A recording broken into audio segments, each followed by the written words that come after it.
Okay. Um, should be. Uh,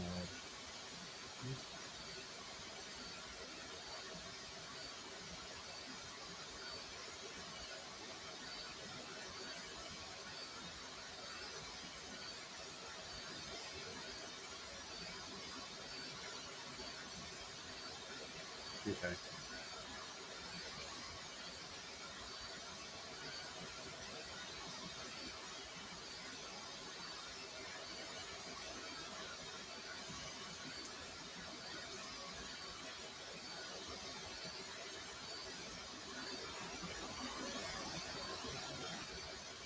All right. So, what's up, guys? Elsono here. Welcome back to. Oh, wait a minute.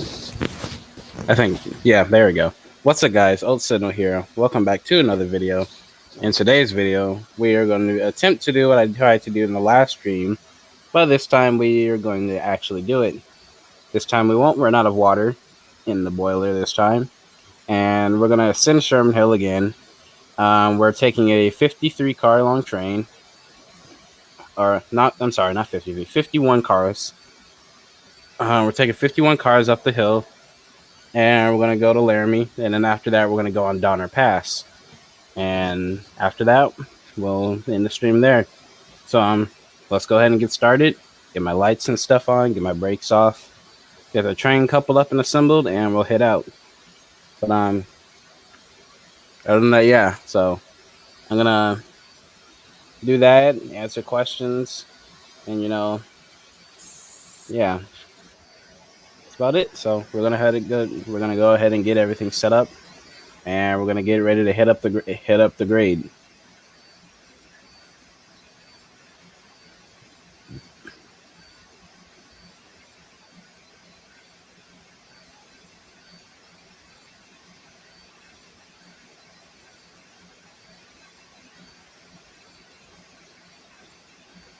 Get all my vents and lights and stuff activated, and go ahead and get coupled up. And yeah, that's about it. So let's go ahead and get coupled up, and let's get started.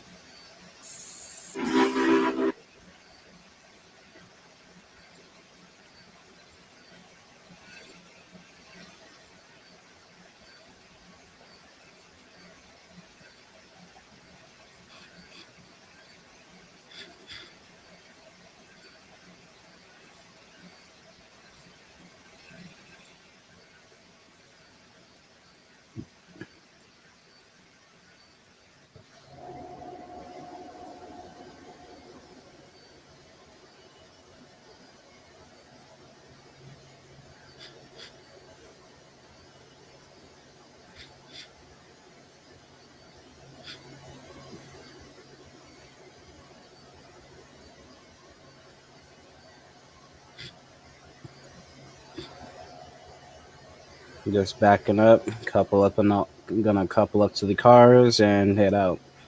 And I think I said it already. It's a 51 car train, a freight. We're taking up Sherman Hill all the way to Laramie.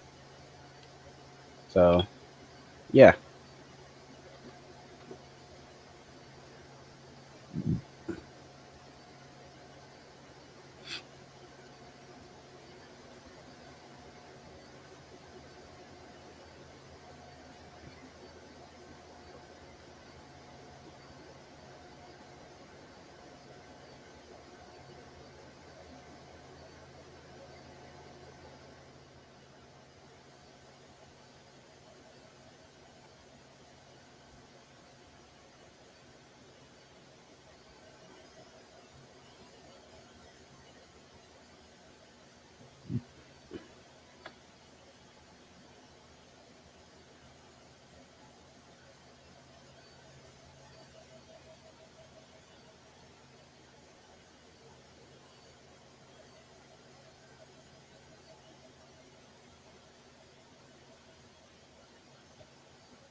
coupling these up so they use hoppers.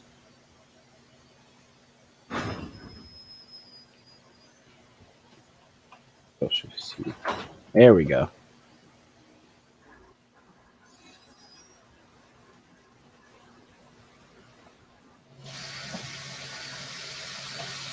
Get my brakes.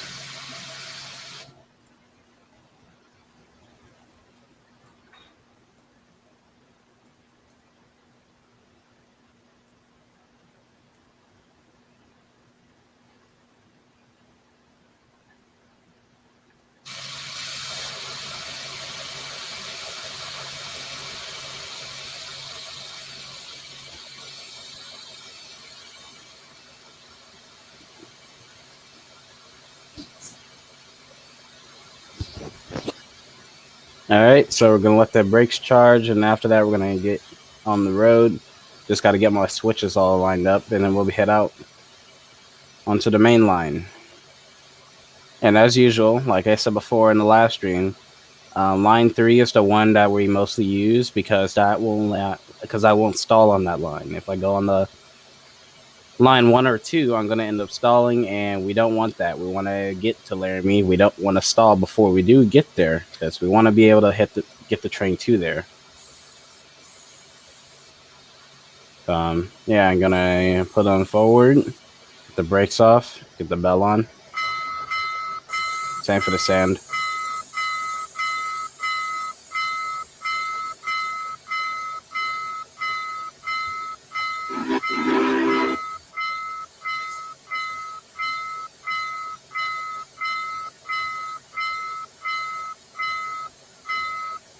I still don't understand why the bell does this, but yeah, like if I do that, it sounds fine, but if I do this, it sounds bad.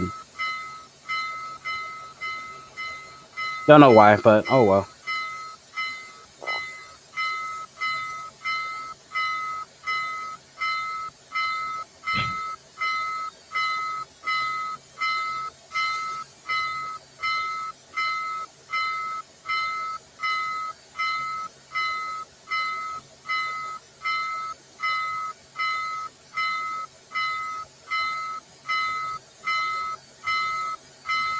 I'm gonna turn the bell off for now.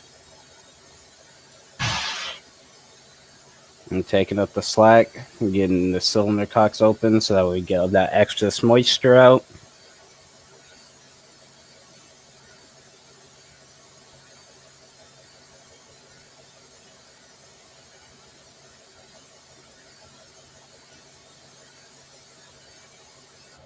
Is your back moving? Yeah, it's moving. Just very slowly though. Put some more power down.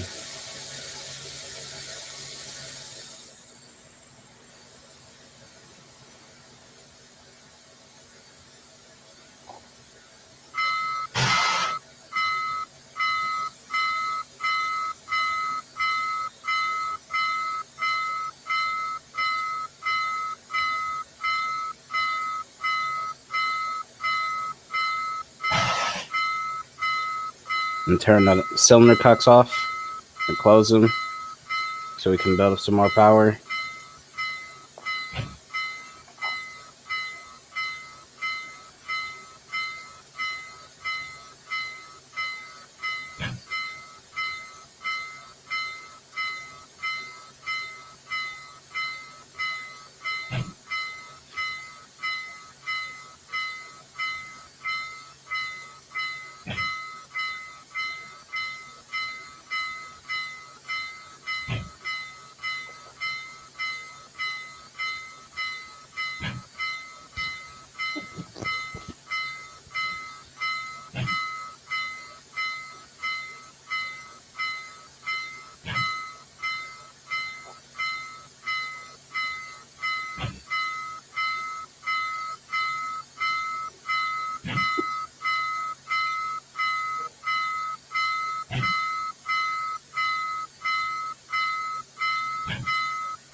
For you guys, if you're wondering, um, for steam engines mostly when they start out, they have relatively low horsepower when they start up, but once they get like because that that's just how they are. I don't know why, but I think it's just because you have everything open at full, like a reverse gear that's at full.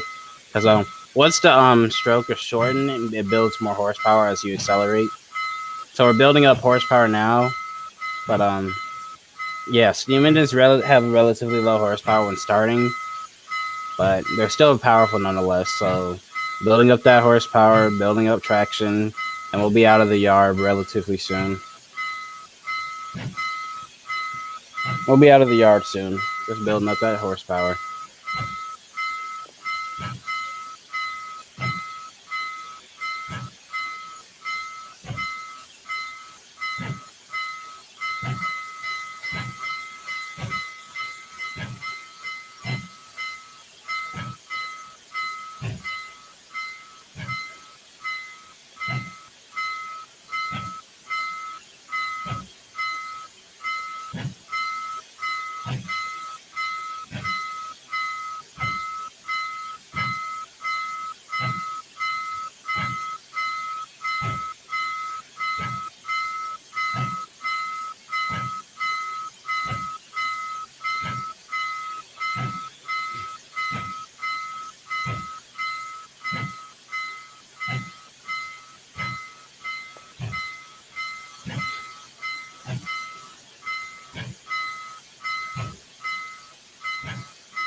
Accelerating out.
If you wonder what that is, that's just the cab signals for the railroad. You know, FRA stuff to make sure that you're following the rules. But this is a train sim, so that doesn't matter because we're not playing career mode. Because we're having fun cross country with 843.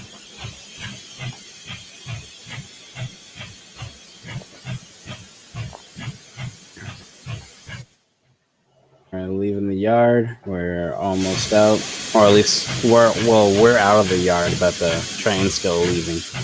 Pulling the train out of the yard now. So right now I'm out on the main, and I'm about to cross over one more time. We're about to cross over 2 more times because the crossover goes like that onto this. Because it's crossing over again, it's going right back onto this track. Don't ask me why it's doing that, but oh well, maybe that's just how it is. Usually when I'm going on this main all the way up the Sherman Hill, I have to cross over 4 sets of tracks. But in this case, I'm crossing over, but I'm crossing right back over to this track.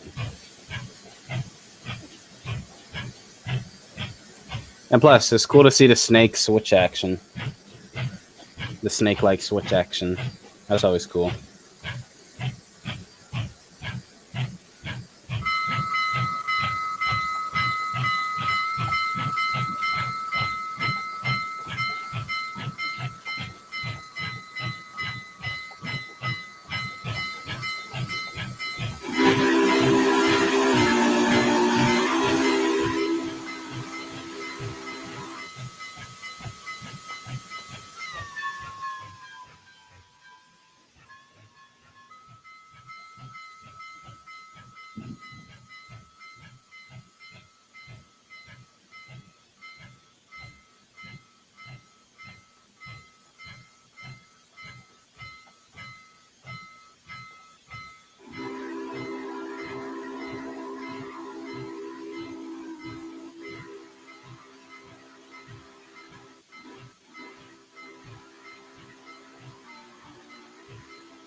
Okay, hold on. Give me 1 second. For some reason, it's freezing a little bit. Let's see now. How's it looking?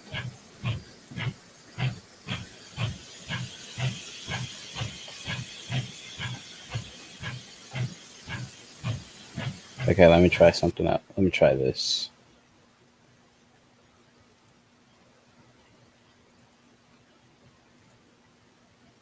Let's see.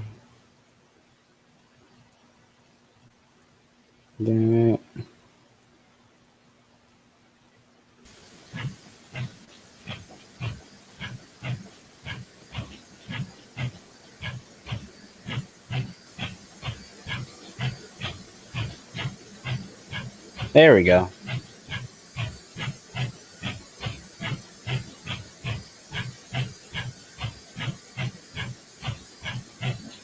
It was freezing a little bit, guys. Hopefully, hopefully that's good. If it gets bad again, then I'll try it again. Then I'll fix it, which I think it just did. Okay.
Give me 1 second, guys.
Why is it freezing a little so much?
It's a little bit weird of why it's doing that now because it wasn't doing this before. So what I'm going to try to do is to restart the game, and hopefully that might fix it because I don't know. Let's try that. Maybe that'll fix it. I don't know. So share again. Okay. Try that and see. How's that looking? Let's see. Look on my and check back with YouTube before I start the game again. Let's see. Where is it? I want to check on my computer screen before I do that. So right now I'm just spinning in circles before I go back to the game.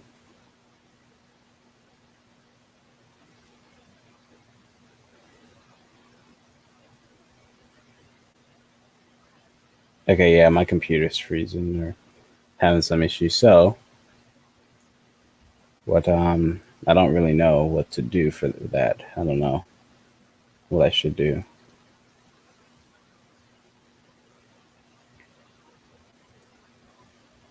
Because yeah, now my computer's just now on my thing is now just having a whole problem with that, and I don't know why.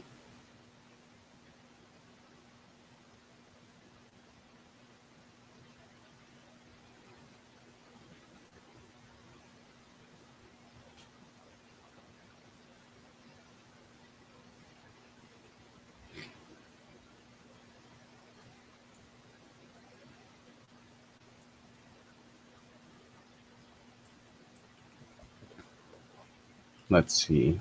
Try this. May that work?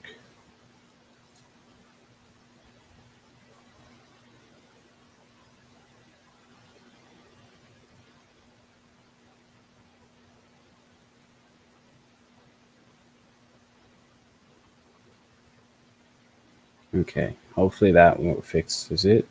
We'll try launching Train Sim again. Let's see how that works.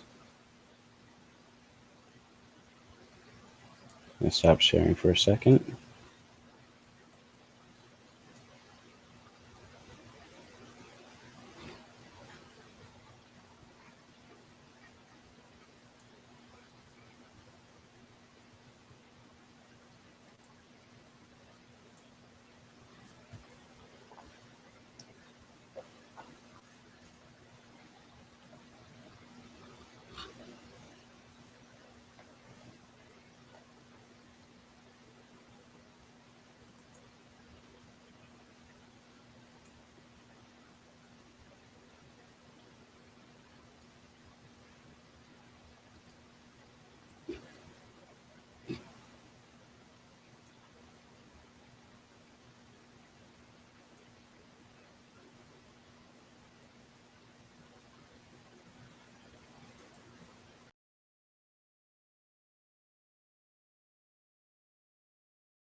Let's see how that works. Okay. Um. Yeah, so that's working, but now I just gotta see if the share works this time because for some reason that it's been bugging out. Well, I won't say bugging out, but it's been freezing. I don't know why, so we're gonna figure that out.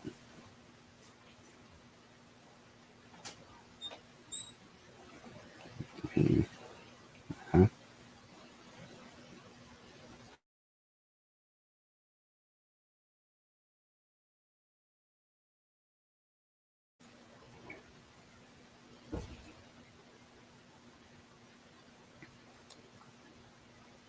Mike just disconnected for a second, but all good. Okay, game is back now. I gotta see if that works now this time.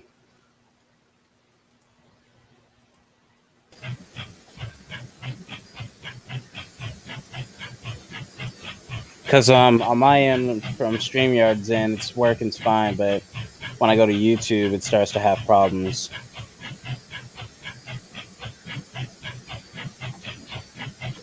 It's like I'm watching the replay on YouTube and it's having problems, and I don't want it to do that because it wasn't doing that before and it's doing that now, and I don't want it to do that.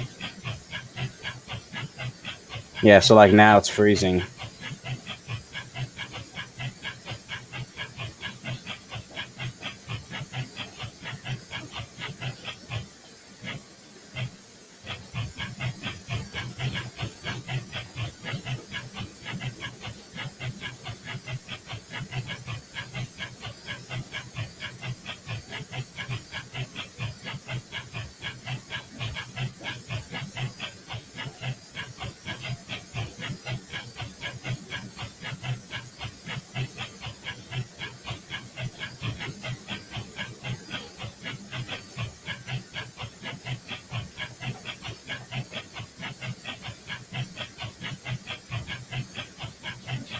Yeah, because it wasn't doing it in yesterday's stream, but it's doing it today's, which is quite weird if you ask me.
Yeah, because it's like only a problem when I'm sharing for some reason.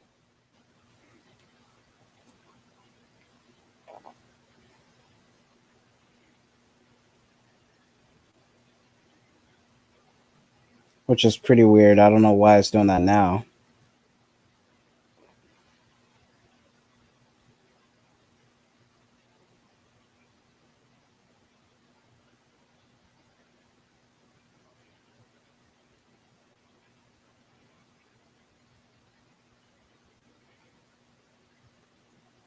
Hmm.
Let's see how that works.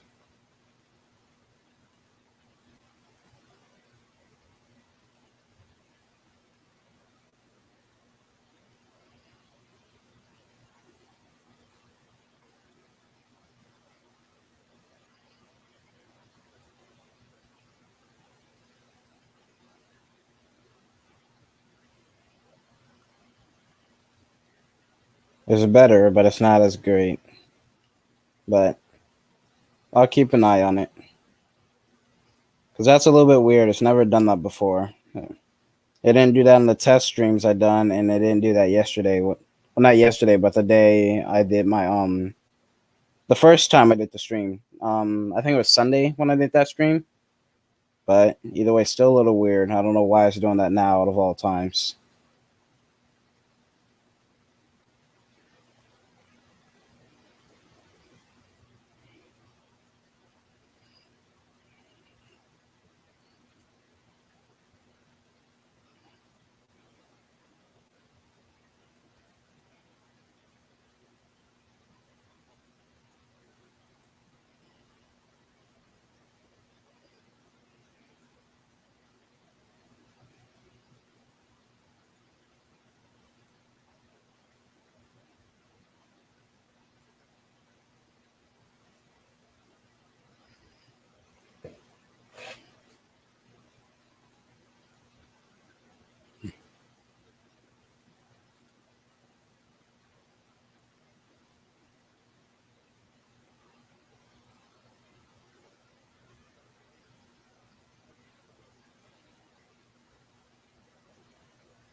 All right, so we're doing better now. So everything's it's not the cleanest, the smoothest thing ever, but it's running better than what it was.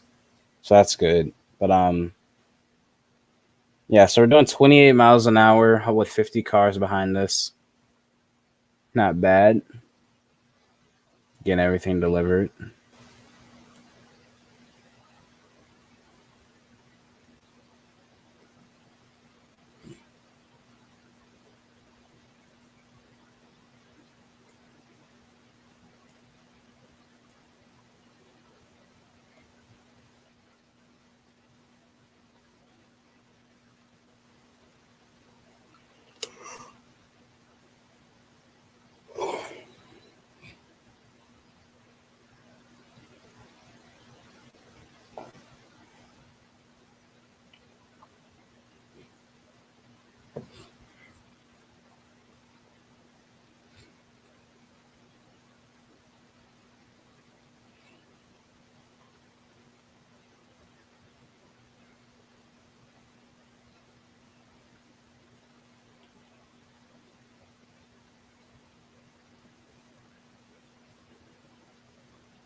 No, I know, but though why it's doing that. But if it's doing this, I'm curious to see what it's going to do when we go on Donner Pass because that's a not only is it bigger, but we got more stuff to. We're hauling a really big train on Donner Pass.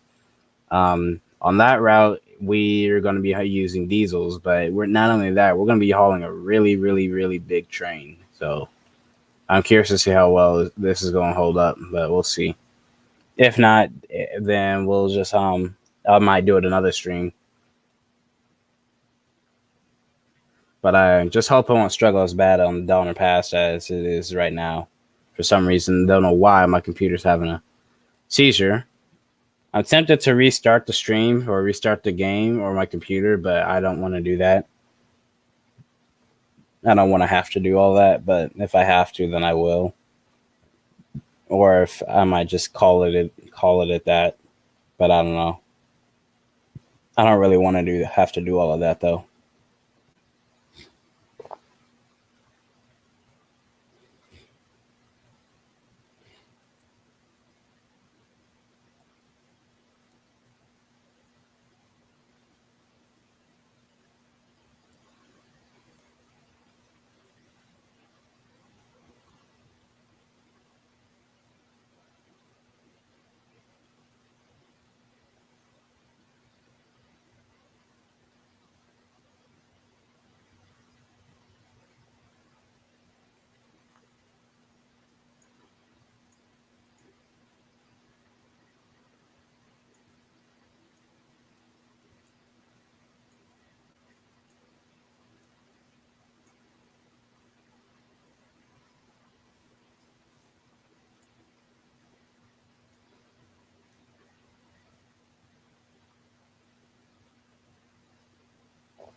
But yeah, this is what integrated graphics gets you. You get decent running quality, but yeah.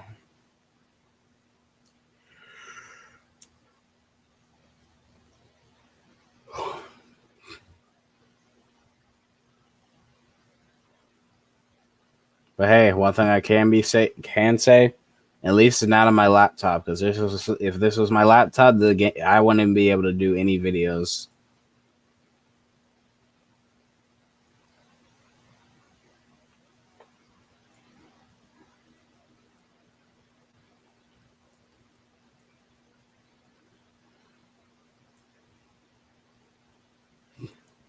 I think on my laptop I only filmed like one video, and it was just like how to set up your microphone for Steam. Even so, that was about it. That video was still very choppy. It was very low quality, and it was shot like 5 or 6 years ago. Wait, when did I start YouTube? 2016. So yeah, about 5 years ago is when I made that video.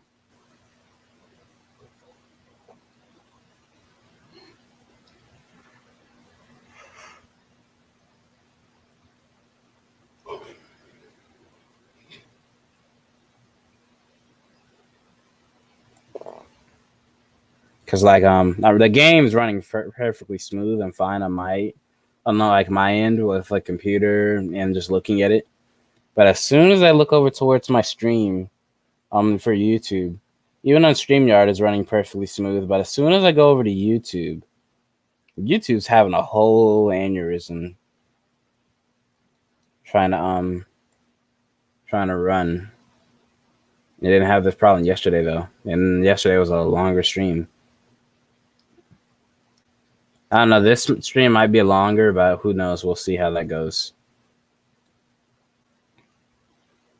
But yeah, YouTube's like struggling to keep up though for some reason.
All right, we are doing pretty well, despite we have 37% boiler water in the boiler. But other than that, we're doing fine. We're doing better than what we were doing yesterday.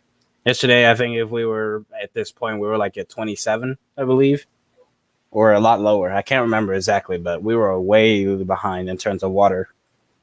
But we're doing much better than what we were doing yesterday, so that's a good thing. Hold on, real quick though.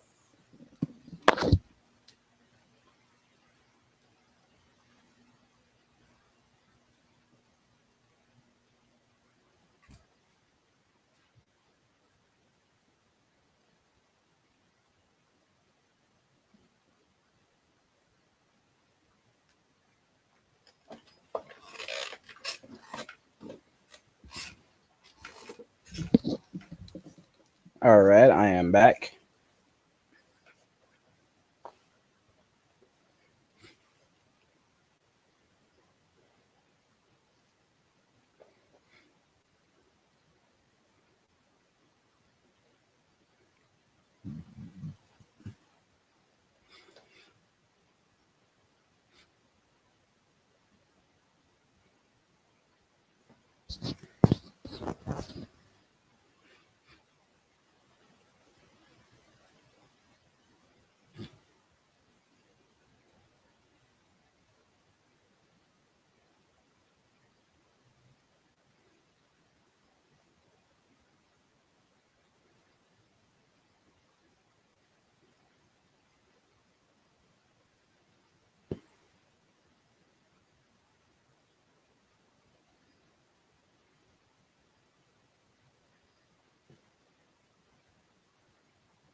I want to see if it's no,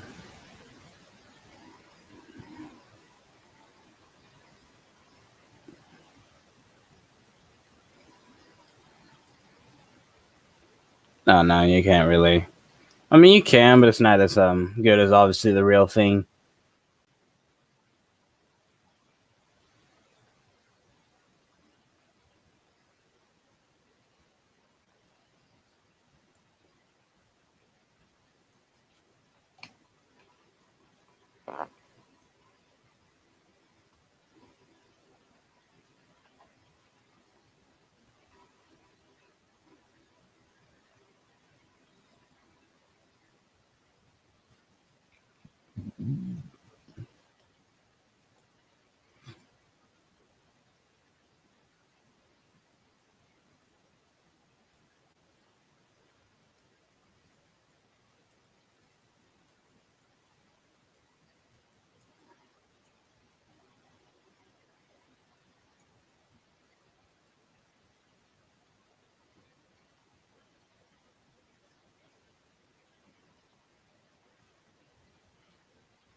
We're doing 31.3 miles per hour up the grade. And once again, to clarify, it is a 0.8%. So doing pretty well on that.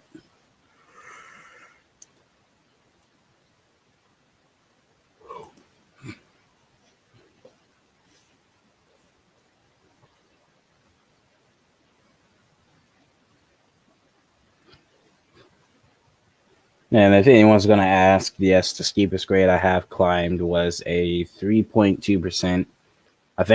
I know Donner Pass has a gradient of 3%. So, and I'm pretty sure it's shot up to 3.5 before. Point is, Donner Pass is going to be one hell of a grade to tackle once we're done with this one.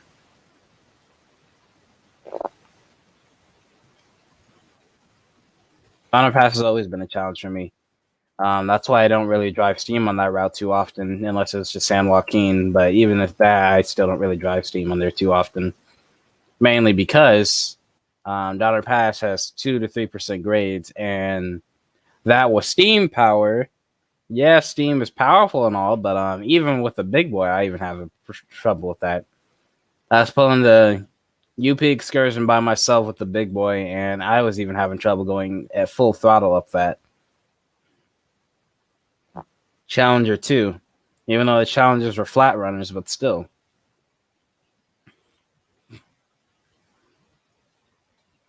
Cab forward, yeah, same as well. But it's like I think a 40 car train with box cars, but they weren't like modern box cars like they normally pull in Donner Pass now. They were just like the PFE ones, and even at that, it was still a bit of a challenge because even though those cars are lighter, it's 40 of them. 40 cars equals 20. Basically, at this point, my math for train simulators is like 40 of those cars equals basically 20 fully loaded of these cars at that point, but still.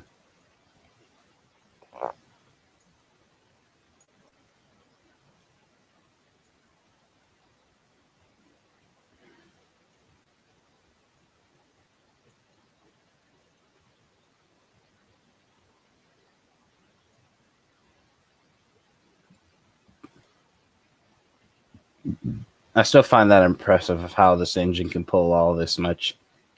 Now, granted, as soon as I reach that water tower, yes, I am putting that brake on, but still, um, we're pulling strong though. And a good thing is my computer's not having a seizure anymore, or well, it's not as bad. It's a little choppy, but not too bad. But that's what integrated graphics gets you. You get a computer that runs, but it's going to be still a little choppy, and it is, but it's not as bad as what it was earlier in the stream.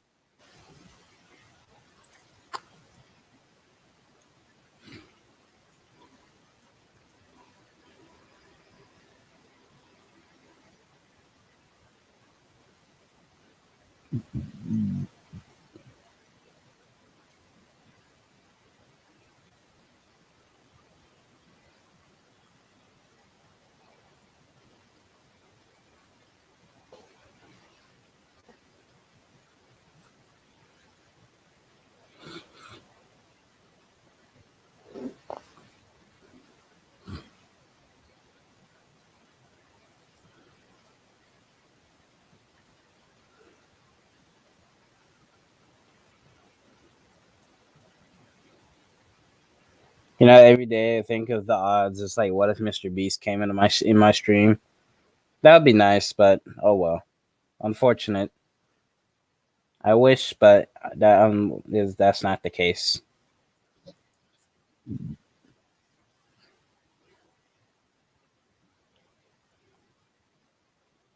Oh, and by the way, as well, thank you for 228 subs as well. Thank you very much.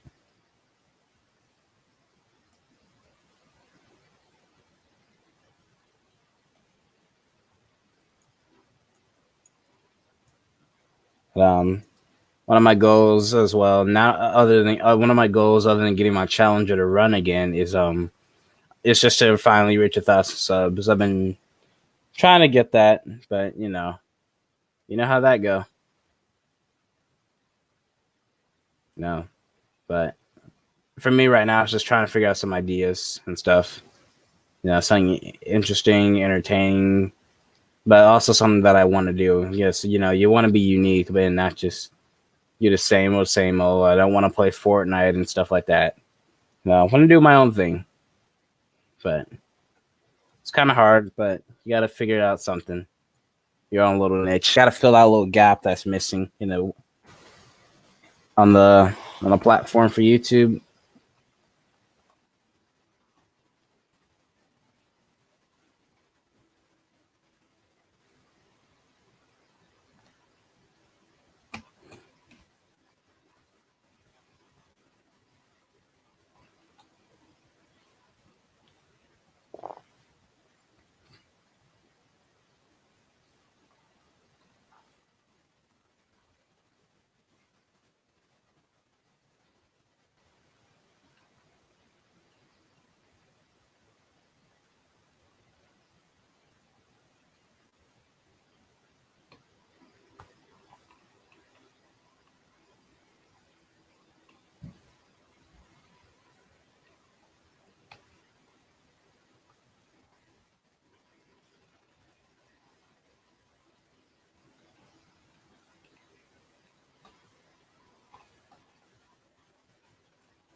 We're almost at the halfway point of the journey, up the grade at least. Like once we get to Lynch, that's basically like a third of the way finished. But in terms of the grade itself, we're like a third of the way. Then we got to go through here, and then like over here, somewhere over here is like the second part, and then the rest is up. Like the grade, basically, when we're finished, the grade finishes at Hiromasal, this tunnel right here. That's the only tunnel on the line, and that's where the grade finishes. So like from say there to like I don't know here, that's part three. We're about to reach part two. We're about to reach part two, so that way we can stop there, refilling water, and keep on going. And then, yeah, because we got 13,000 gallons of water now, and we got 13% water left in the boiler. I need to pull off power, but I don't want to do it in this corner yet. I want to get up there before I do that. I think we might have enough water in the boiler to make it to Lynch before I cut power, but still, I am very hesitant because I'm not trying to cut power and then end up stalling and rolling back.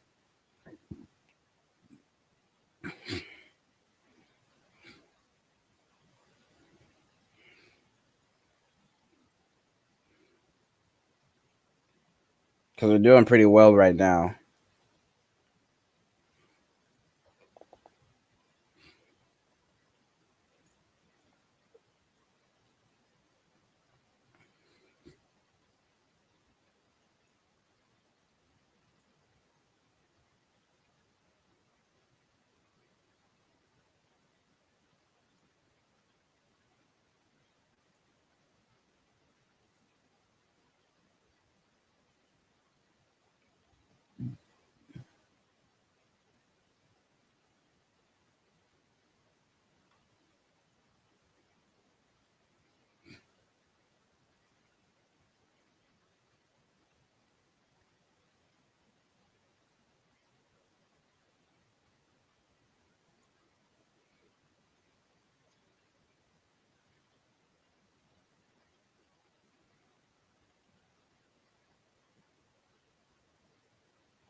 I wish you could have opened the firebox, but oh well.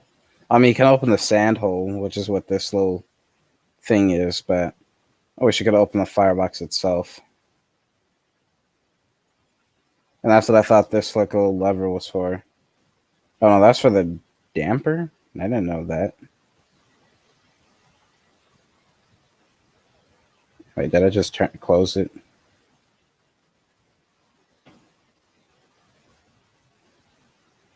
I think so. Oh, it's on anyway.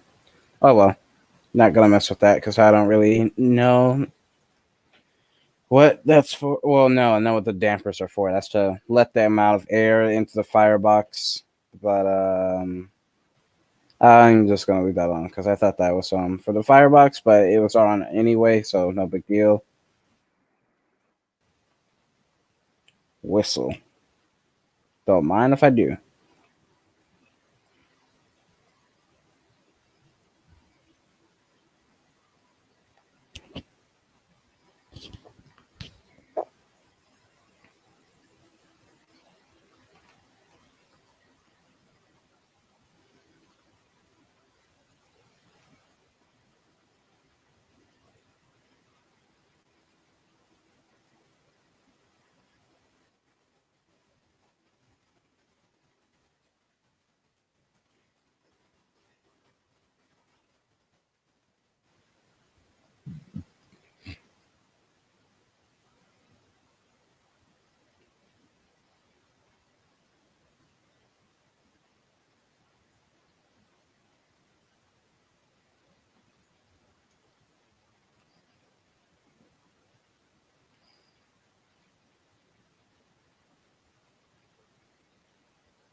The cabbage is very well done.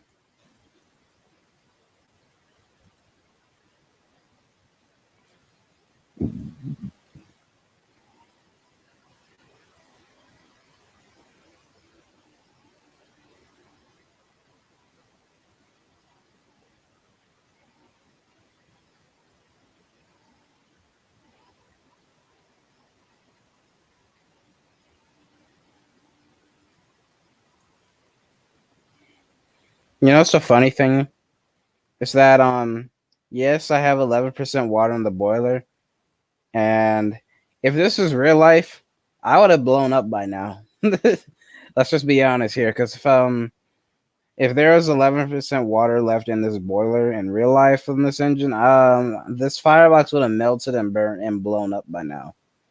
Because that is a danger warning. In the real world, if you had 11% water left in your boiler, you're gonna blow up because the tubes and the firebox wall is gonna glow red hot, and you're gonna blow up because the firebox is gonna rupture, the boiler is gonna rupture, and in turn cause a boiler explosion.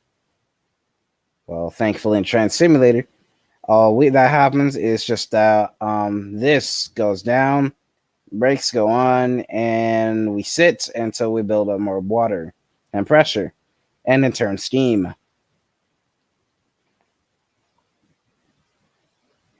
One of the cool things is that this thing actually works like a real oil burner, because if I was using the 40 for 49 or the 700 or even the 3985, they just work like coal burners. You just turn the thing on and it all just coal into the firebox.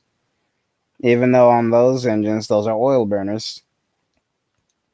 Well, in this case, it works like the real thing. There's very few little oil poured into the firebox. Well, you're feeding the firebox oil still, but you're not using it in large quantities because, like on a real oil burner, you don't want to put too much oil in the firebox because it won't break up and it'll be in too large of chunks to burn. So you're just wasting fuel at that point. Like the atomizer just breaks it up into tiny particles with the steam, and he pours skews it over the fire, so that way you have a fire, but it's not in large chunks. Because if it was in large chunks, the oil's not going to burn properly.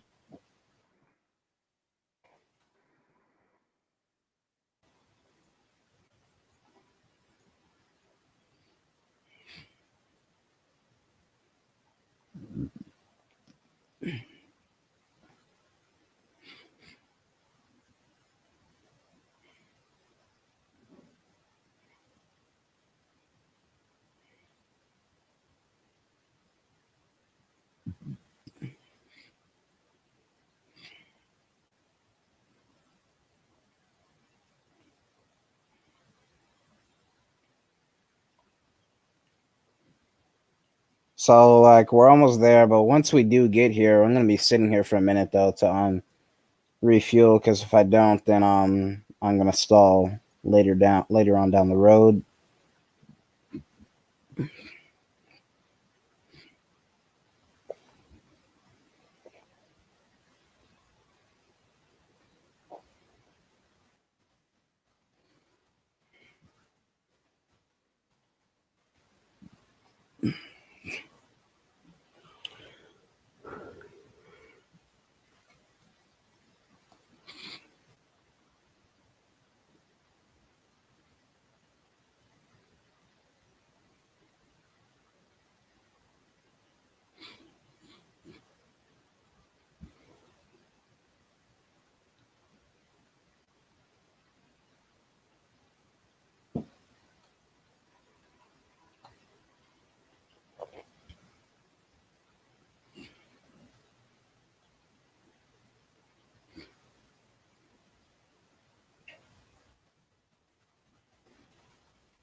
Perfect.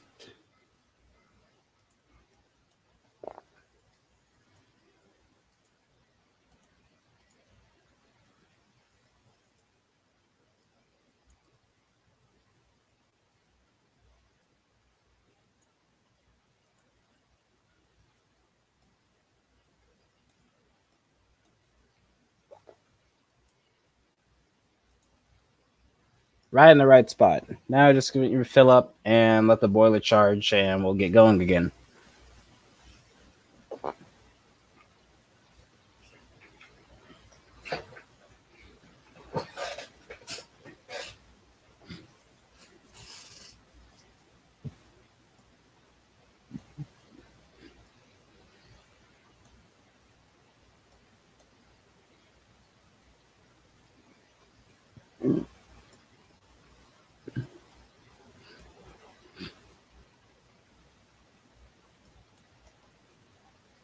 Just to get into perspective of like how long this train is. Hold on, let me get like let me get like next to the pilot. So like, the pilot's here. You got your pilot. Your cast iron pilot. Your headlight. Your steel beard for the FEF and Challenger and big boy class locomotives. You got to have that. But just to give you some perspective, we're just gonna slowly move down the end of the train.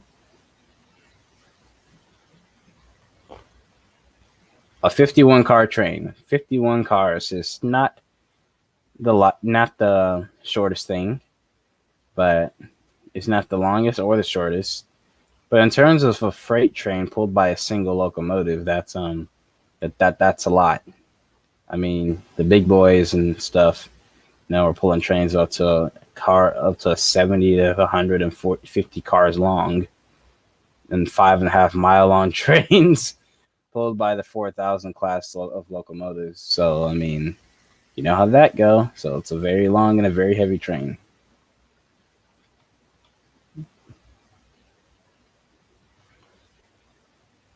Just doing this to put into perspective of how much weight, and each car weighing around like 100 tons or more.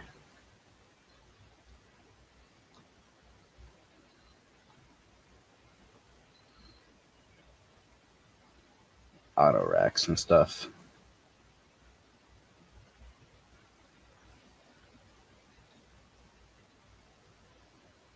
Coil cars. Some gondolas with grain, I believe. I don't really know. I know these are what these are. These are wood chips. And some steel beams, I believe that's what these are, some steel. And then we got our caboose right here. A little modern caboose. Not the most detailed thing. This one doesn't have an interior. This caboose is the same caboose just like this. It has an interior, but for some reason this one does not. Don't know why, but oh well. We got the extended coupler boxes. Um, Cushioned coupler boxes. My bad. It's what I meant.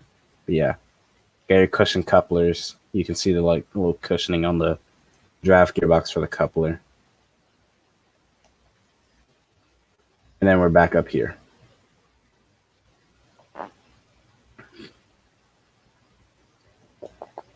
We're gonna get going in a second, but I want that. Like I said, I want my water to get up to like 75 plus. So once that gets back up to that, we're gonna get going again. Until then, I'm just gonna show some of the like detailing that Smokebox put into this thing. Like, and if I haven't gone to set this enough, like he literally did so much work to this thing, to where it's not even funny. Like I think, like yesterday, I showed the coupler actually comes out of here. Let me see. Control Shift P, I believe. Yeah, there you go. That's the knuckle right there. So that's the knuckle for the coupler. And then do it again, Control Shift P again. Closes it. Got the stairs, the little vents for the air pump, the coupler cut lever right here. That's what that is. Got that there. The lead truck is well detailed. I think it has brakes on it, if I'm not mistaken. I believe so. I'm pretty sure on the real thing it obviously does, but I think it's modeled on this, I believe. Unless if it is, it's probably internal. But then again, I am not sure, so I don't know. Might just be internal, but I don't know.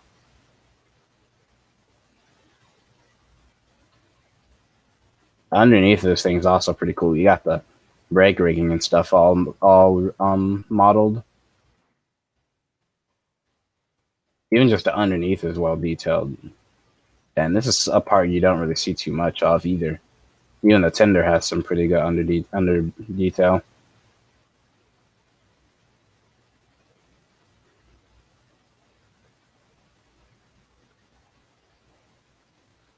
Get a better look at those MU cables and stuff like that.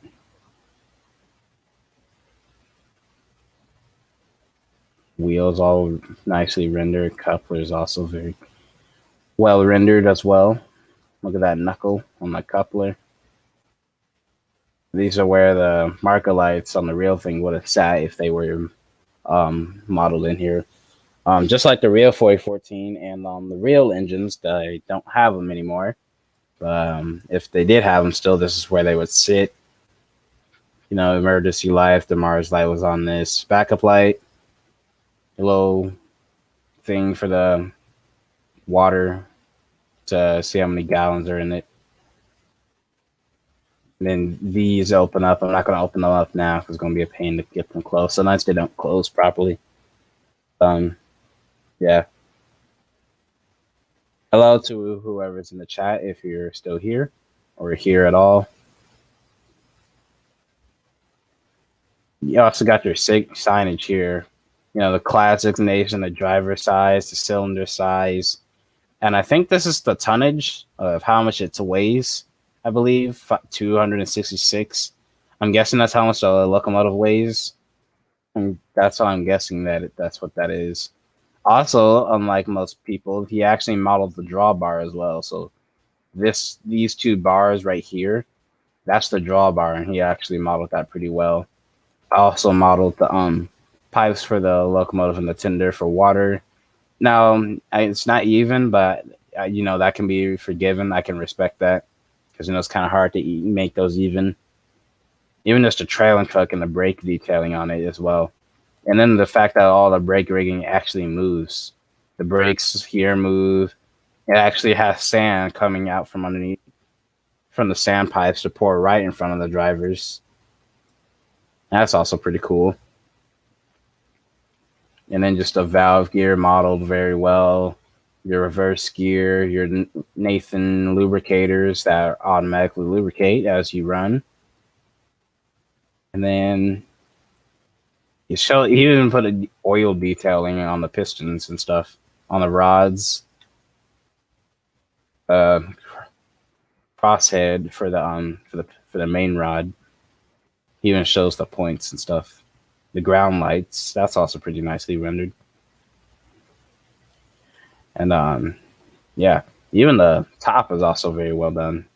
Smoke box door is obviously done, well done. You know, smoke box, get it, very well done. Such a classic. Marker lights are very well done. He even has little switches for the lens as well.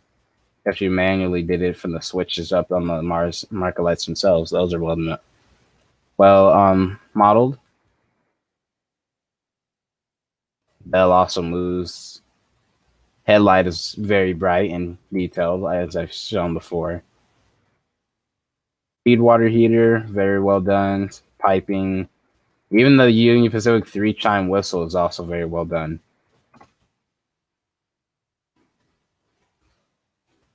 Just to get it in perspective, let me get a little bit more closer. This is the whistle, by the way, if I haven't said that enough. And when I say this thing is huge in real life, I'm not joking. This thing is very huge. It is very heavy, and it's just ridiculous, crazy in how big this whistle is. And then the fact that it's mounted like this piece right here, that's for the whistle cord to pull it. So obviously it doesn't move here. But on the real thing, this thing will be pulled by the engineer. When he blows the whistle, this will be pulled and blow the whistle. So that's pretty cool and stuff like that. Safety valves very well rendered. Dynamos very well rendered and detailed and stuff like that. Yeah, just like I said, very well done locomotive by Smokebox. But enough tack on tack. Wow, Jesus Christ. Enough talk. Let's put her in gear. Let's put it in gear and release the brakes, and we're gonna get going. I'm gonna put sand down because, like almost any locomotive, you're gonna need sand to get traction. So we got sand on the rails. We got it right in front of the drivers. Let's get going.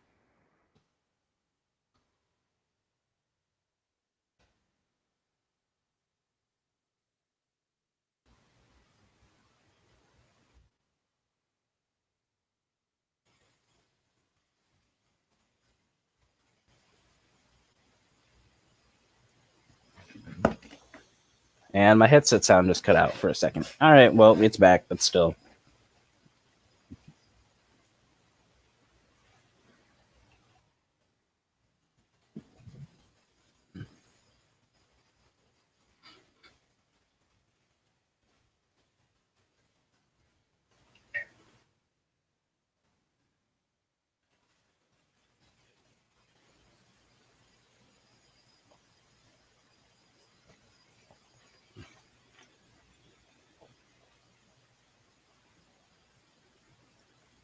In fact, of how real this looks as to cylinder cocks work, that's very cool.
We are underway.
We're on part two of the leg of ascending Sherman Hill. We're almost done.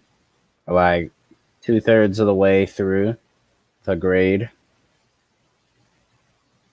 We have completed part one. Now we're on part two.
Making sure we keep that boiler pressure up because we want to be able to produce them as much steam as possible.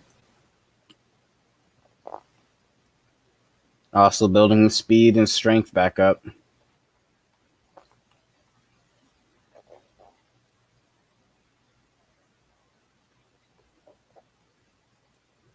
And save just in case extra BS happens.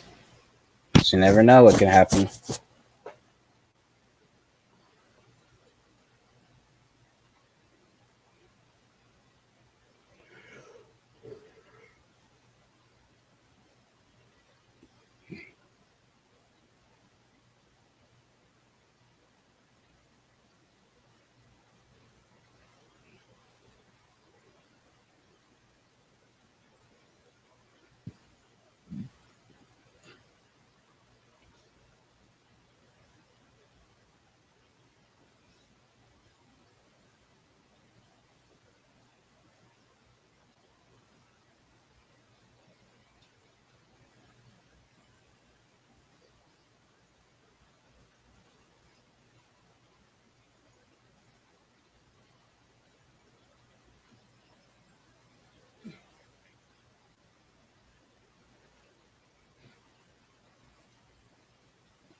I'm surprised we're doing. We're still. I'm surprised that we only have 50% 51% left in the boiler, but no big deal because we're doing pretty good. We have 30 at almost 20 at 29 miles an hour. About to be doing 30 in a second, a little bit.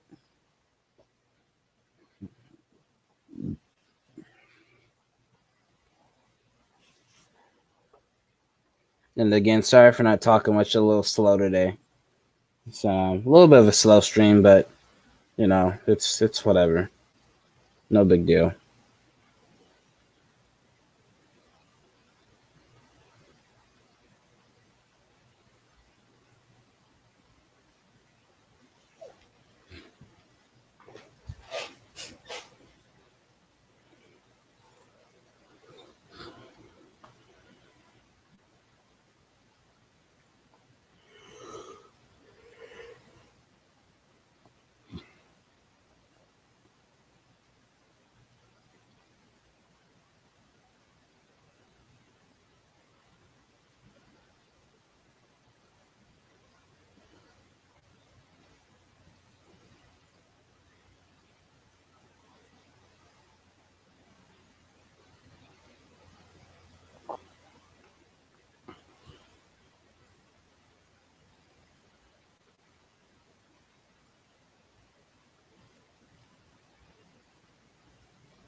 We have begun part 3 of ascending the grade.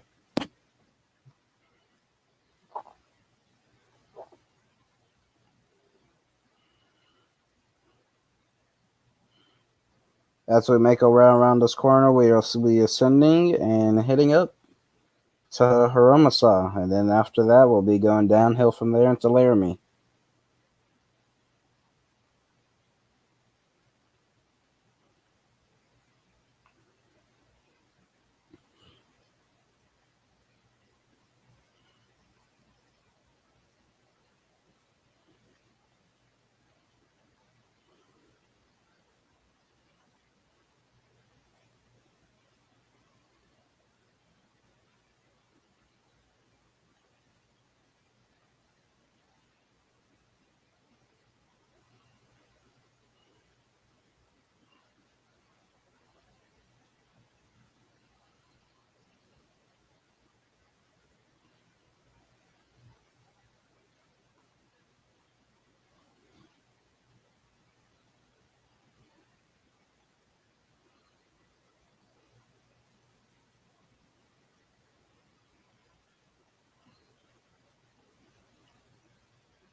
What's the game's name? The game's name is Train Simulator 2021.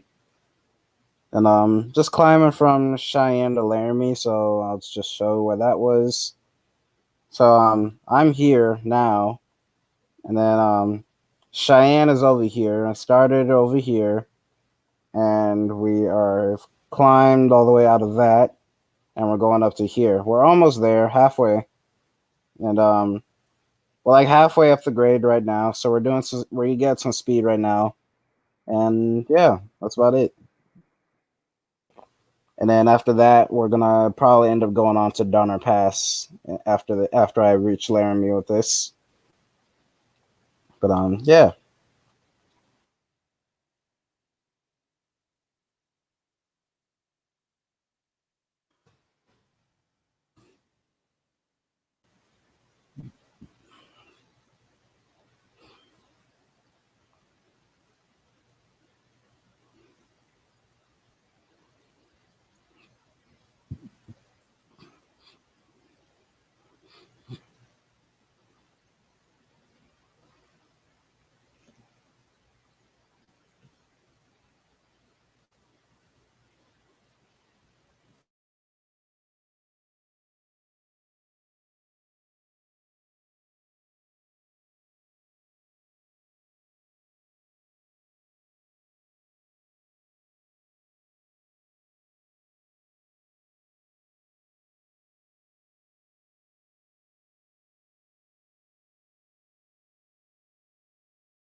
Okay, guys, we are back.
We're at 0.3%, so it should be pretty.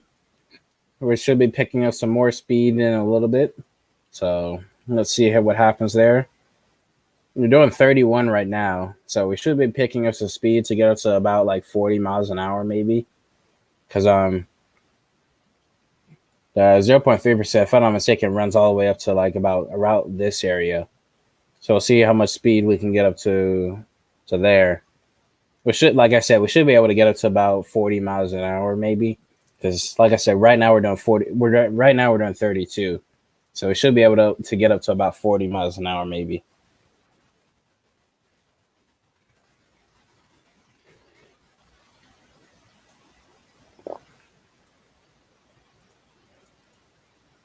Got 35% water in the boiler, so we're gonna have enough water to make it out of here and up to Hiromasaw. So I can cut power and inject some more water.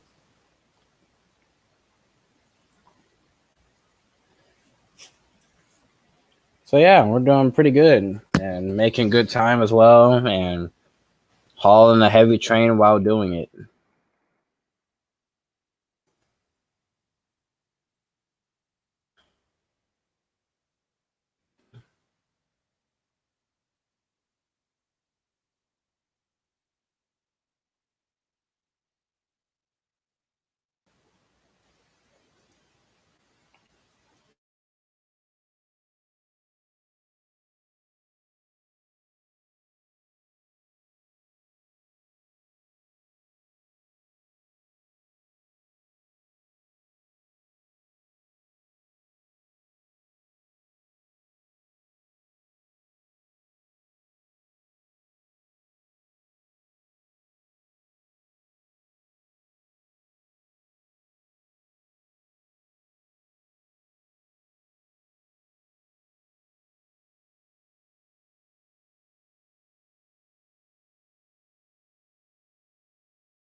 I guess I was a little bit off about the 0.3%, but we're still picking up speed though.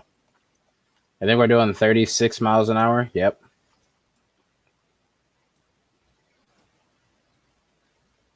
That's not bad though. You're on 36 with a 50 car train with one engine. With 5,000 horsepower, 63,000 pounds of tractive effort.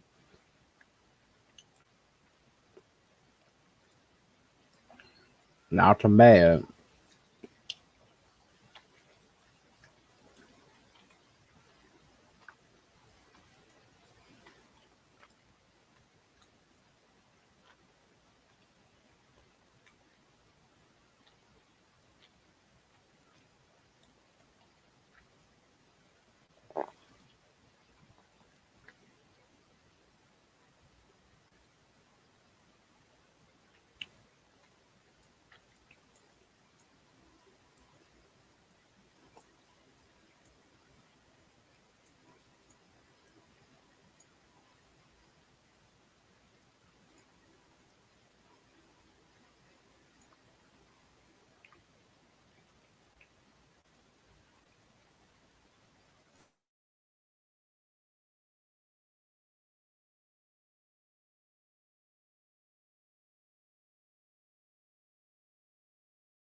If you ever wondered why I don't really double head FEF Northerns often, but I'll double head an FEF with something else, like I'll double head one of these with a GS4, a big boy, a Challenger. Um, the reason I don't double head in FEFs with FEFs, like I would do a double header with, or triple header. And I actually was planning to do that. I was planning to do a 80 car train triple header with 843, 838, and 844. But the problem with that boiler pressure is is the main one. When I do double headers with FEF Northerns, the boiler pressure doesn't want to work sometimes. So like, and let me explain that. So like when I couple an FEF 3F to another one, the boiler pressure on one of the engines will go down, and the other one is just doing whatever. So like if I'm driving 843, for example, the boiler pressure on this will just drop to 0, while the other ones are just doing whatever. And I'm over here trying to gain my pressure back up in my engine so that way I can keep going. Well, it's hard to do that when your boiler pressure drops. It's not easy to do that when your pressure drops for no reason when you're literally doing everything you can to keep it up and doesn't want to drop. Now, when it drops, you can't make any steam and you can't get any speed or horsepower, which is why I don't really do that too often. But once I figure out how to do it, I might try to do a video with it. It's probably most likely, like I said, going to be a triple header with all three of them. And we'll try to figure that out. And if I do figure it out, then we'll do it. And that'll be a pretty cool video, too. But yeah, we'll see. I don't know yet. But one video I do have planned is Smokebox's Big Boys. When that video comes out, when Smokebox releases his Big Boy, I have a really special video plan. I'm not gonna spoil it yet, but once it comes out, I have a lot of things I'm gonna be doing in that live stream. So once that Big Boy releases from Smokebox, I got a video plan and I got a live stream that we're gonna be doing with a. Not only am I gonna be doing a video with it, it's gonna be a special video because we're gonna be doing one. Now, obviously, we're gonna be doing the heavy freight train on the Wasatch Grade. Come on. It's me we're talking about. I'm going to be taking 4014 out on the Wasatch Grade, pulling the heaviest train possible. Then I'm going to take it out on Sherman Hill as well. And then finally, we're going to take it 4014 out on Donner Pass. So we're going to do that. And that's going to be a pretty cool video. And thing also has the right whistle and it has the quillable whistle. So that's also going to make it even more fun. We're approaching line 1 and 2. We're about to come in contact with that grade with 0.8% grade. That's a Hiroma saw, and we're about to be sending it downhill from there.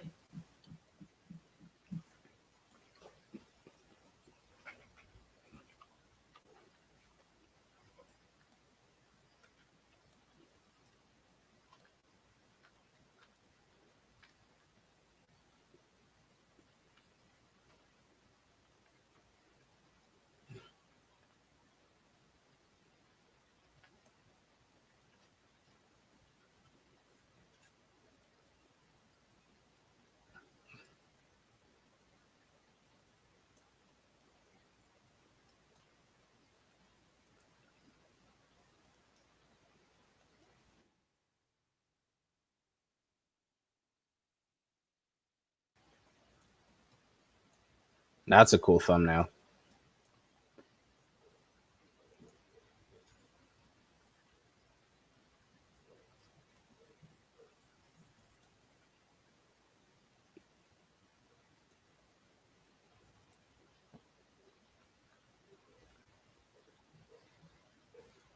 Wish those high cubes were a little bit more detailed, but I can't complain.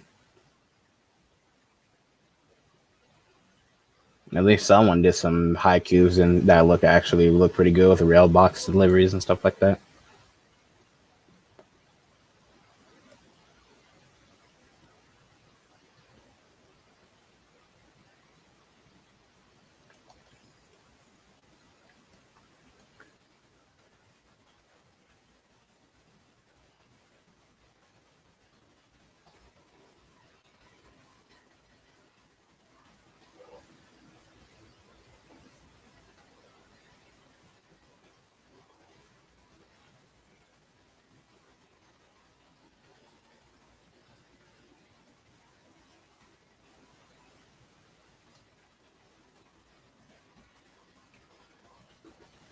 But yeah, like I said, I'm not kidding though. When the Smokebox releases his big boy, and after I figure out how all the mechanics and stuff on it works, um yeah, we're gonna be hauling the heaviest train I possibly can with that locomotive on the both Sherman Hill, the Wasatch Grade, Donner Pass. All the list goes on. We're gonna try to figure out how to haul the heaviest trains we possibly can on all those grades. So that's gonna be epic to see and epic to do. I don't know. I think he said it's supposed to be releasing sometime in the spring. Well, we got 2 months left till April hits, and that's when spring hits. So 2 more months, and we'll be doing that video.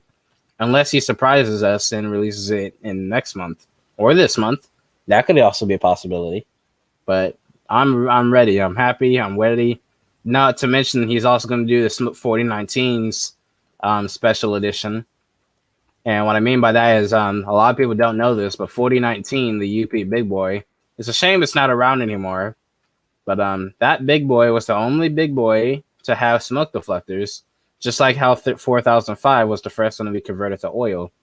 Unfortunately, both of those were removed and converted back to the original designs. 4005 was turned back into coal burner, and 4019 had its smoke deflectors removed. Union Pacific did experiment with that to see how well that worked, but it was really no point because the big boys had the big boys, their smoke could be carried away very easily from the stack. The smoke can be carried away very easily from the stack, and not to mention the fact that they had a smoke hood, so that way the smoke would shoot out the back of the thing. So like the smoke comes out, it just shoots out the back like that. So that was also another thing to mention as well.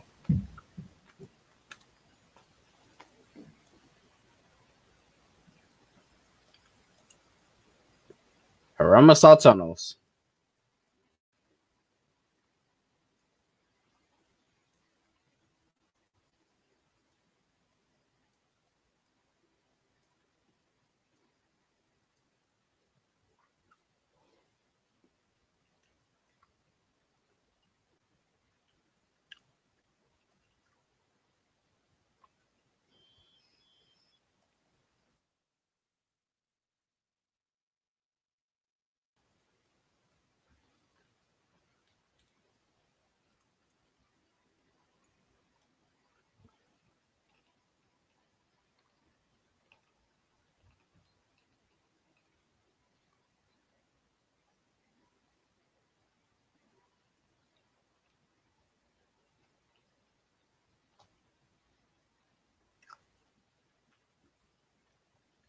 Smooth sailing from here, boys. Smooth sailing from here.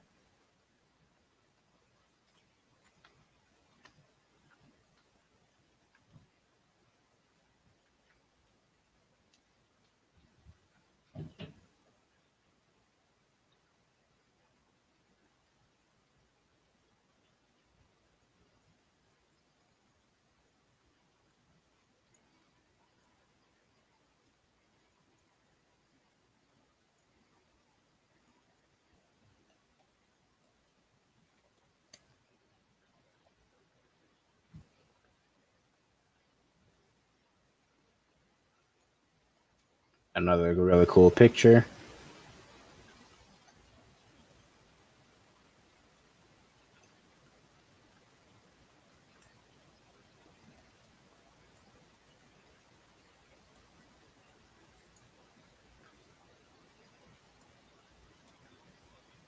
Oh, no need for sand anymore. All I gotta do is just release power in a second. Not just yet. I'm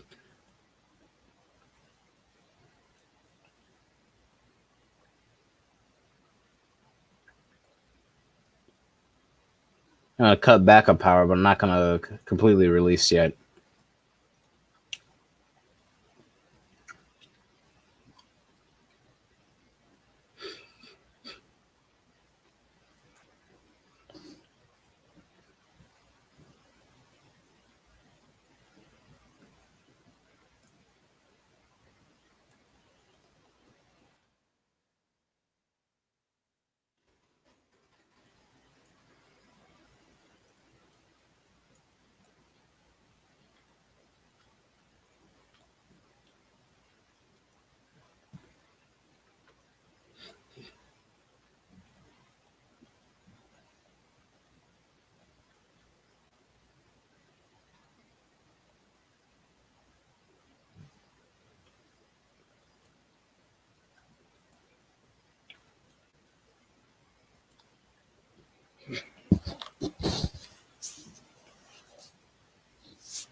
From here, it's just smooth sailing as soon as I cross over.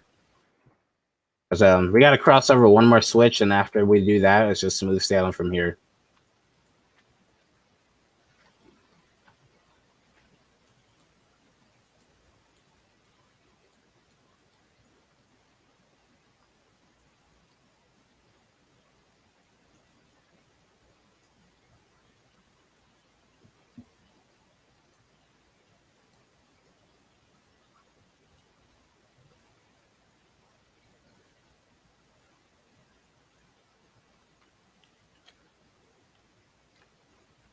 I'm gonna wait right here because there's some cars in the contest that have, yeah, just like those box cars. Some cars in this contest have a tendency to sway left and right. So we're gonna wait here. And I finally cut power now, so now I don't need any more steam yet. But we're doing 47 miles an hour. Yeah, like those hoppers. Some of these cars have a tendency to sway, just like those hoppers, those reefers, yeah, like just like these cars. I think that's about it. Yeah, that's about it. In terms of cars that'll sway and end up derailing and stuff like that. But we're pretty much smooth sailing it from there. We're doing 70 miles. We're in a 70-mile-an-hour zone, so it's time to highball.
Just smooth sailing from here.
We are almost there. It will be there in no time while going at 68 miles an hour through here.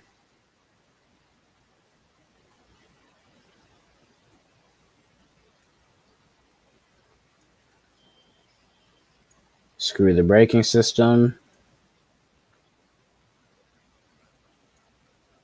We're doing 66 miles an hour. We should be there in no time. But until then, while we do wait, I'm going to get my switches all lined up so that way when I do get there, I have them all ready.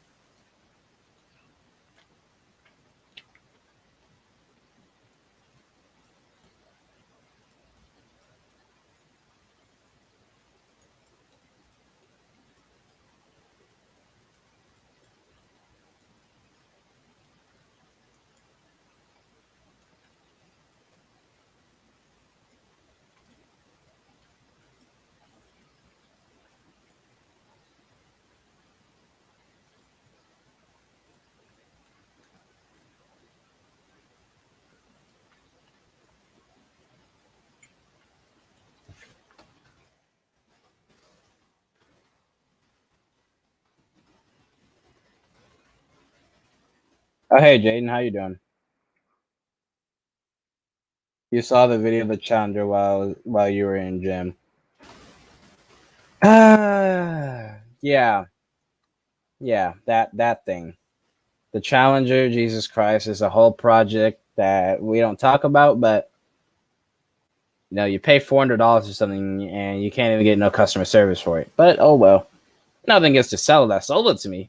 He was fine because he sold it to me brand new and it was. I'm just talking about after, and they don't have nothing under control for that. But oh well.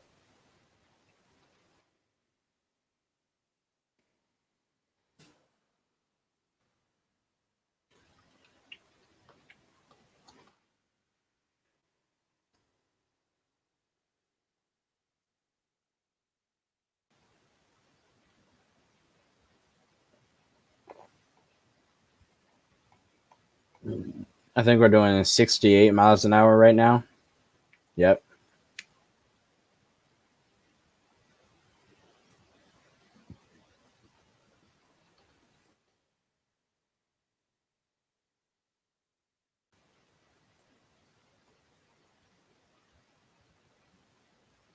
That's all right. No big deal. It's just I don't mind you talking about the Challenger. It's just the fact that I want the damn thing to work.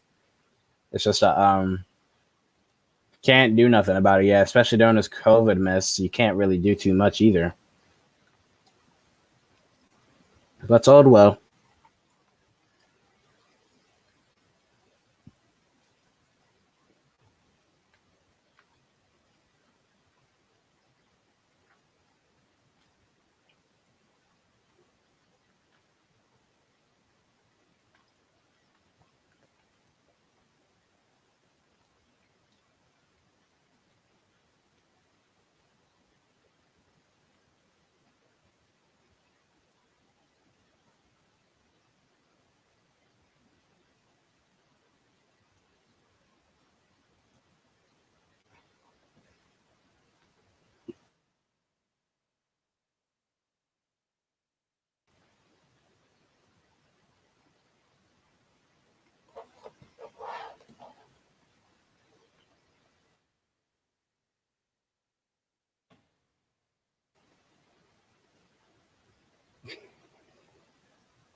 The model train you were talking about, it was on Amazon for 69. Now it's up for $69. It was a little 060 switcher for Santa Fe.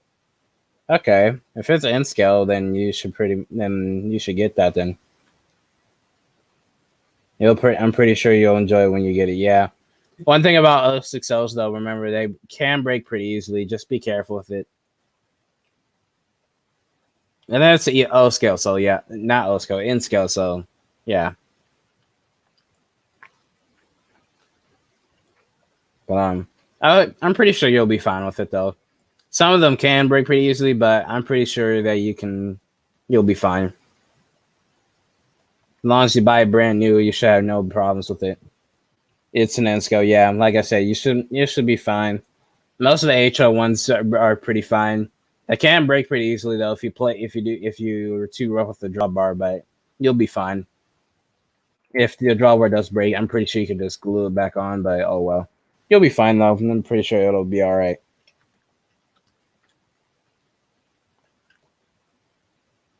Usually what I would probably do is try to find a set. You get more for your money. You get more track and rolling stock, I guess. I think you might be able to find an N scale set for like 80, 70 maybe. Who knows? Either way, it's a blessing you can get another one. Because the more the merrier.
Oh, don't want my brakes going. It looks decent. It looks like a Pennsylvania switcher. So it's okay. Well, that's fine. Speaking of Pensy switchers, there's still Jesus Christ, I can't speak English. There's still a few of those around. There's two B6 type switchers for Pensy still around. One's in a museum, and one is on a siding somewhere in, I think, Delaware, if I'm not mistaken. I can't remember exactly. But there's two B6s, which is our 060 switchers for Pensy still around. So that's cool, to say the least. Okay, good thing I saw that, because that would have been bad.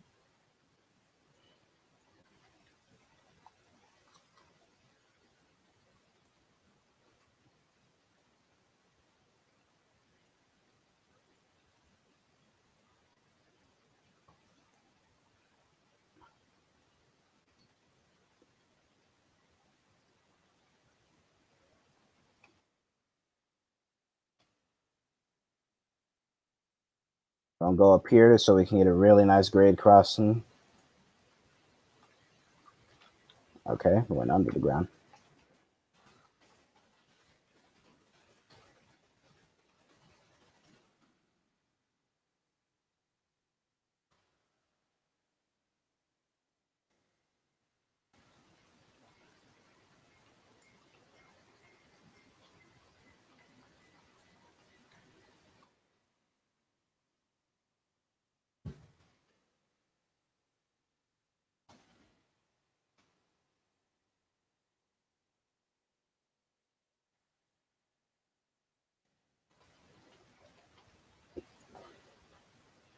I don't know about about y'all, but to the people watching, what I'm basically you're going to do a TikTok, do a TikTok. Okay, all right, that's nice. Um, I don't know how many people understand this, but like when you're the one standing next to this stuff or watching it in real life or playing the game, at least is oh, so you're gonna do it soon. All right. Well, if you're like playing the game and you have some bass like speakers, because I got some bass speakers surrounding me as well, and so when the train rushes by, it's just all that bass from the cars rushing by as well with it. Especially with the New York Central Hudson that I have with the heavyweights, the bass effect when the train rushes by is just impeccable. Um, I am tempted to do the Dreyfus at one point to do a video with the Dreyfus Hudson. However, reason I haven't done that one yet, and only the unstreamlined one, is I don't have the right passenger cars. I have some 20th century passenger cars. However, they're not the right ones. They're not the ones with the blue striping. They're just the gray and white ones.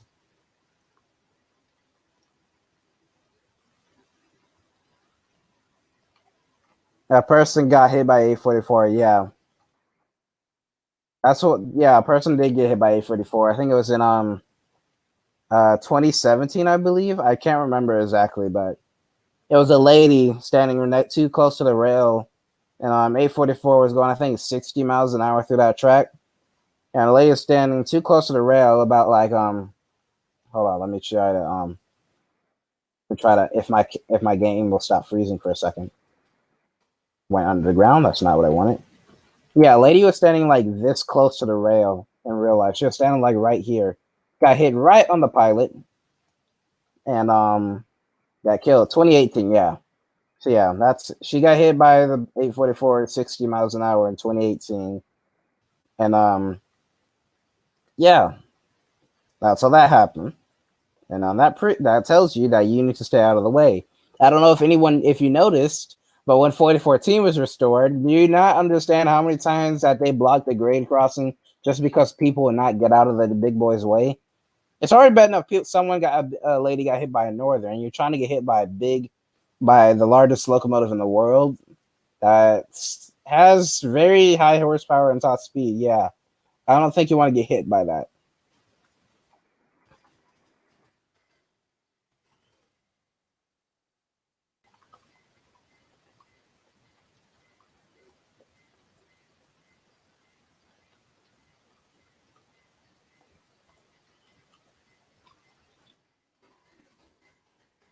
We have arrived at Laramie, and hey, it's 3985. 3985 in the Mopac unit.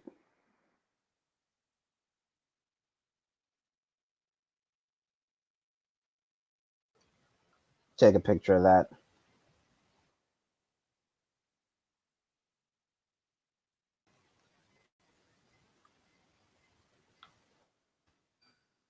Thirty 985 over there with the Mopac, and my game is acting dumb. Here's 1983, the Western Pacific unit, with an SD40 behind it and a ES44.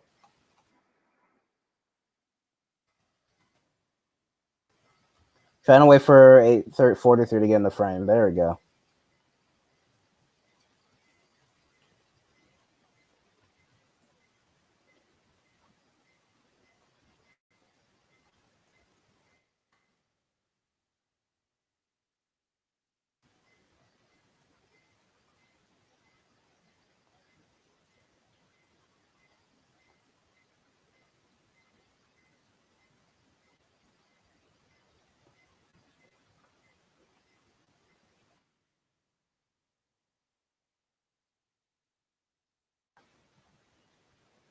We have arrived and pulling in slow.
There is so much grass here, which is quite odd because normally there wouldn't be this much grass here on the rail yard.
And standing here on the deck of the tender.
I didn't know. It's all right though.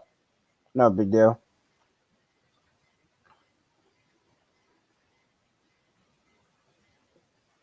All right, and just like that, we have made it from Cheyenne to Laramie with a 50-car, fully loaded freight train with one Northern and two aux tenders that didn't do anything, that just sit there and look good. They still look good and very well done, but still, that's 50 cars for you with a single Northern, so that's cool. So hope you guys enjoyed that. So now it is time to head over. You go to sleep at 10. Okay, yeah, had a feeling. No big deal. So now that that's done, um, we're gonna head over to Donner Pass. Yes, I did enjoy it. That was nice. We're gonna head over to Donner Pass and we're going to ascend that. And like I said, this is gonna be a very big climb because it's going to be a lot longer than that, and I may not even finish that to be honest, because there are so many stuff they need to fix in the game. Yes, I know. I'm well aware of that. Trust me.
It's crazy. I've been streaming for 3 hours, and I took that long to just climb the Sherman Hill. That still does not compare to how big Donner Pass is. I don't think any route will ever compare to how big Donner Pass is, because like no one understands when I say Donner Pass is a big grade. I'm not joking. When will you have to? Where? Jesus Christ! Where will you? Where when you were live? I took a bunch of pictures the last time you streamed. Yeah, that's cool. That's cool if you do that. No big deal. That's what I like to do though when I play train sim is take a lot of cool pictures, especially for the scenery and for the trains themselves as well.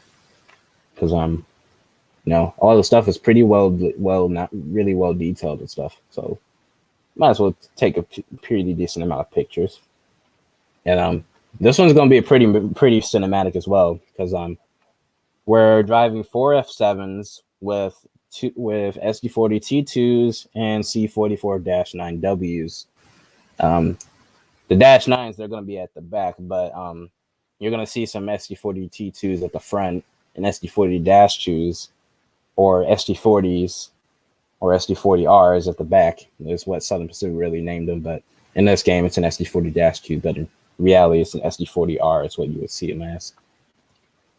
Okay. So here we are in Donner Pass. A little laggy for a second. Hold on. Let it warm up for a second. All right.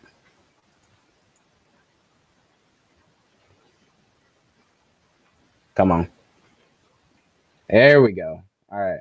So this is what we're driving. We are driving 4 Black Widow F7s. We got 2 A units, 2 B units, and 3,000 horsepower in this set. We're going to be coupling up to these SD40 T2s and adding this train onto that train. And we're going to be hauling a very long train from Roseville. We're at Roseville now, and we're going to be going all the way to Sparks. And as you can tell, this is already a pretty big map, as you can tell from how long it took for me to scroll from Roseville. So, yeah. I'm gonna be very tired. I might not even finish this. So if I stop, no, that means I'm going to do it in another live stream in another day. So don't be surprised if I do, but it's probably gonna happen. So no surprise, no promises.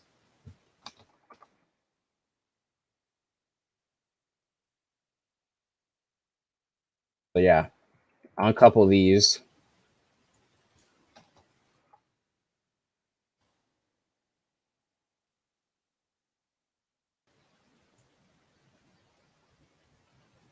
One of my favorite things about the F7s as well, not only is it one of my favorite diesels, just the sound of the engine itself is just really, really cool.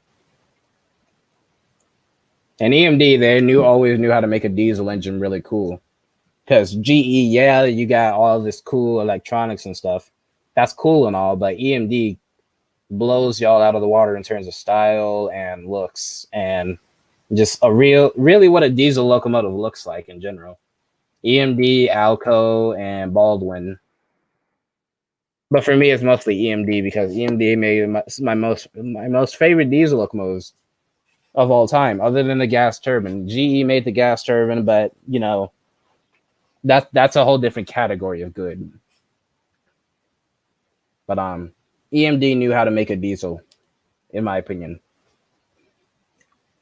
I got a new Train Z loco. It's a USRA 482 mountain type. Oh, that's cool. Is it Oh, it's a USRA. Never mind. No, I would even ask that. Never mind. But still, that's cool at least. That's cool.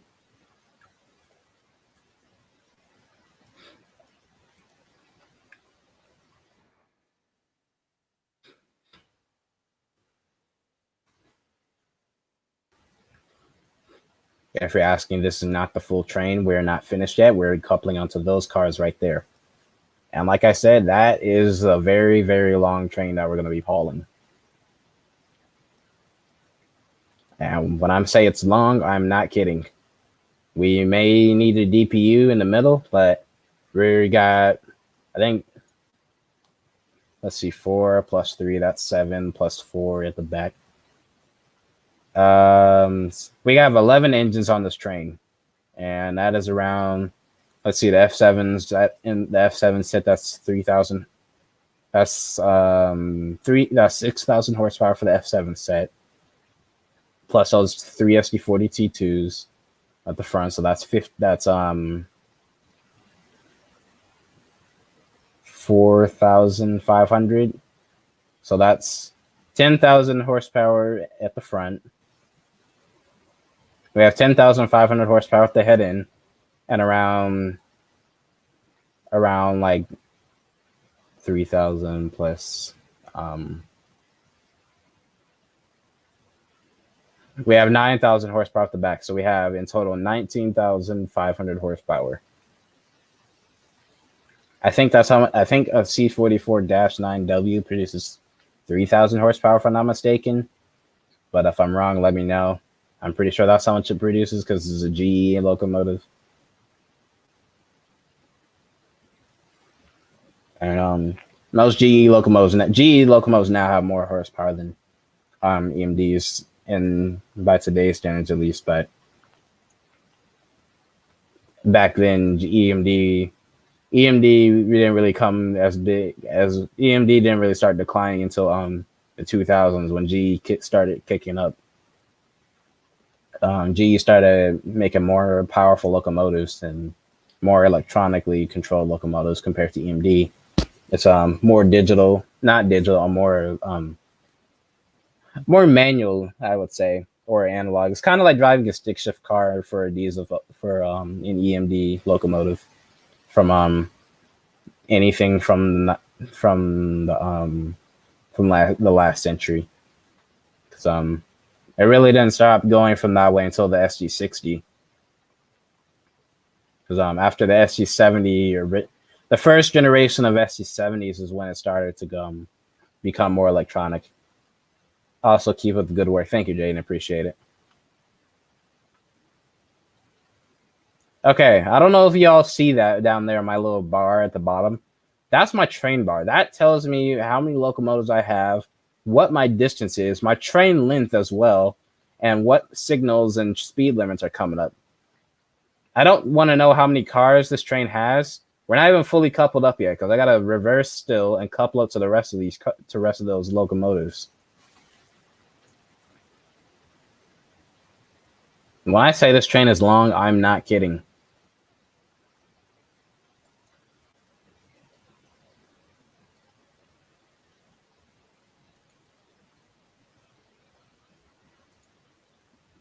The train derailed. I don't even know how, but oh well. Okay, we're gonna try that again, and we're gonna do it a different way. I think the train was too heavy to reverse, so I have another idea. I think the train was too heavy to reverse, so we're gonna not only that, the train. Well, I think like I said, I think the train was too heavy for the first 7 engines to reverse, so we're gonna we've got another idea. We're gonna get the locomotives at the back coupled up to that part. We're gonna take our front locomotives to couple up to the train, because the F7s is what is going to be leading the train. Now, another thing, if I haven't put it set already, dynamic braking basically is going to be a massive pain after we get out of tunnel 41. What? Yeah, basically, I don't really know what happened. I started reversing. I went into the map so I could see where the stuff was at, and I couldn't get out the map. And I was like, "What is going on? Is the game glitching out?" But no, the train just derailed. Like I said, I think the train was too heavy to reverse, so we're gonna get the helpers coupled up first before we depart.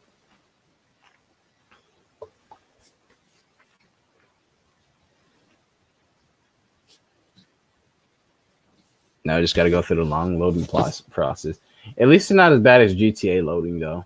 So at least I'll give it that. I'll give it that much. At least it's not GTA. Because if it was GTA, it would take about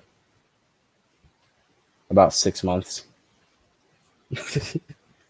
Oh god. Cloud Simulator, man. Cloud Simulator.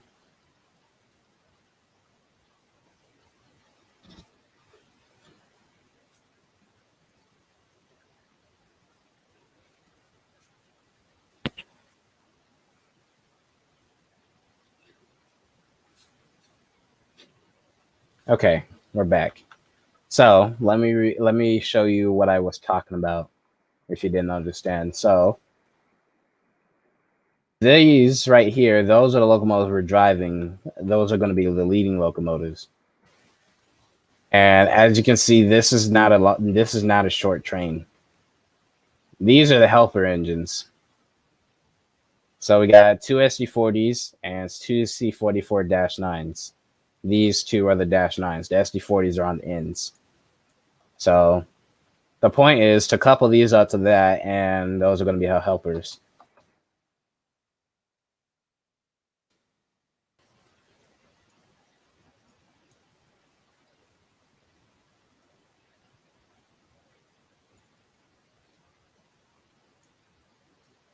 And yes, we do have a caboose on the end because we're I am still in broken GTA. It's okay. It's GTA. You know, it's always GTA. It's not a shocker to be broke because you know GTA ridiculously overprices everything, so I wouldn't be surprised. But it's okay. It's not your fault though, Jaden. So don't feel bad.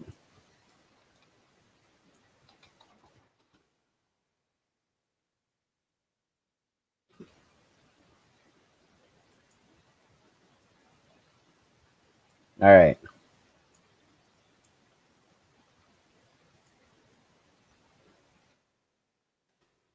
And get the switches lined up because we don't have time to be dealing with switches.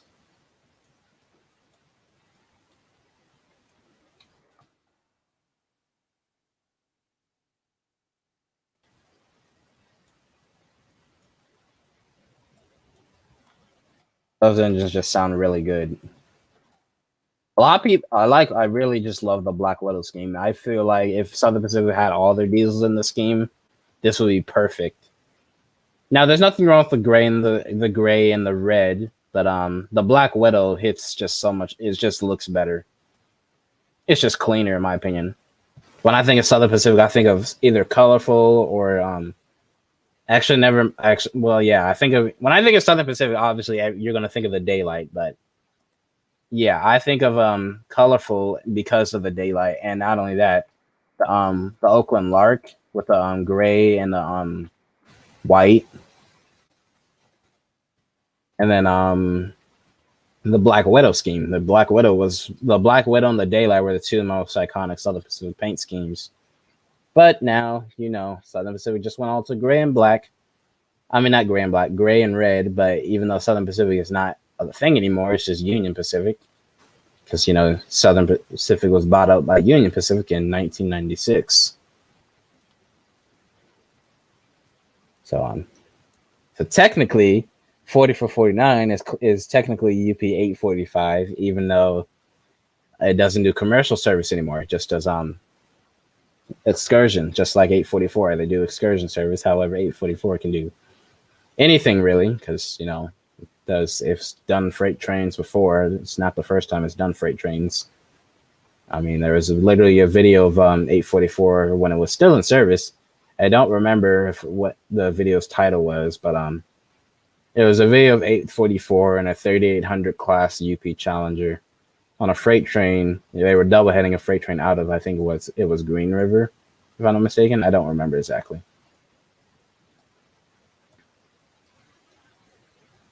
I don't know how well you can hear it, but those EMD engines are roaring backwards.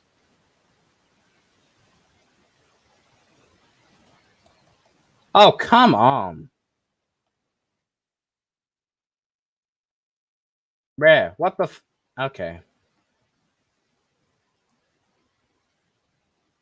All right, well, that's just pretty stupid. We're going to try that one last time. We're going to try that one more time, and if it doesn't work this time, then I'm probably just going to end it there. But we'll see. I don't even know what the hell happened this time, but oh well. We're going to try it one more time, and if it kills itself one more time, I'm just gonna head out and we'll try again next week. I'll probably well not next week, but probably Friday. I'll probably do maybe another stream Friday. We'll see. I don't know yet. It's just mostly at random.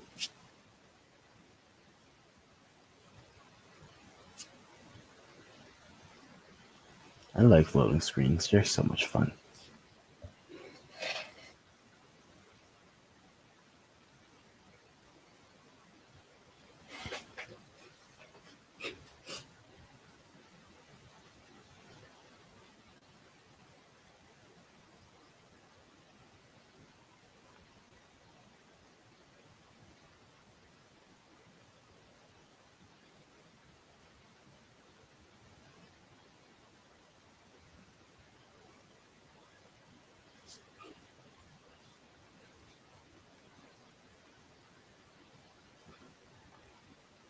We're gonna get it this time, but still, this is some bullshit though. I'm not gonna cap about that.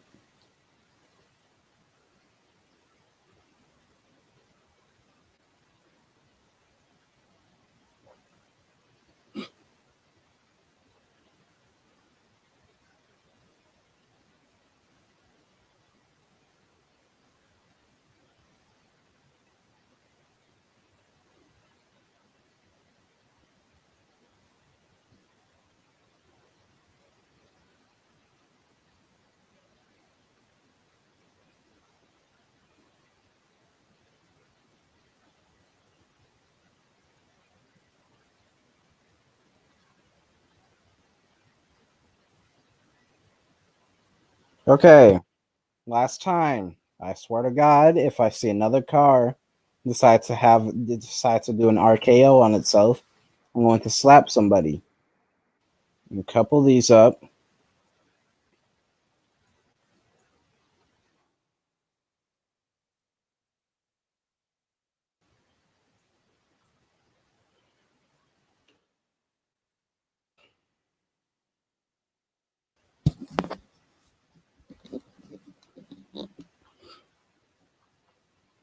And couple these up, and then put the brakes on so that way they're set when we get the F7s all ready.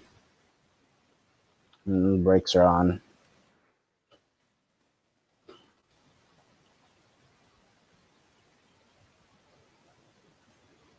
Okay, once again, lights, reverse.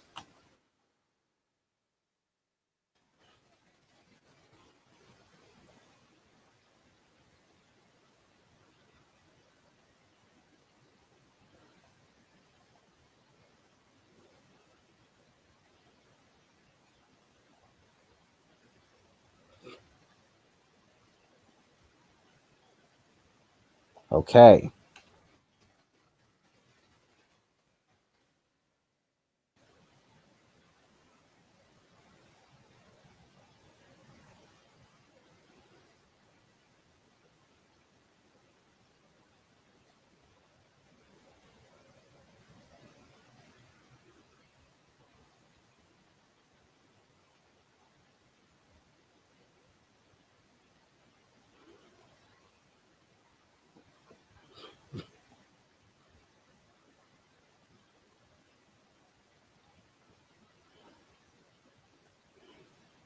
It's never mind until Pennsylvania. All right.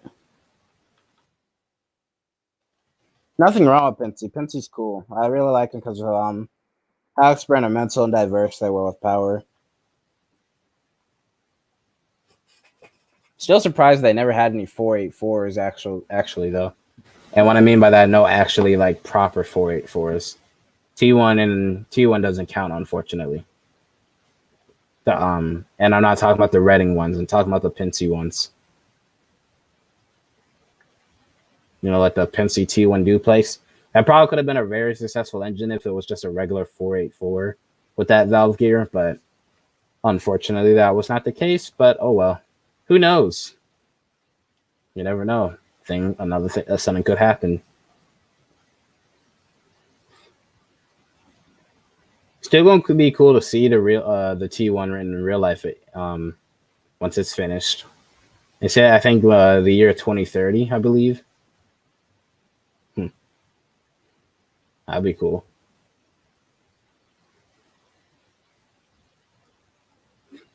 Oh, son of a bitch! I forgot to uncouple that.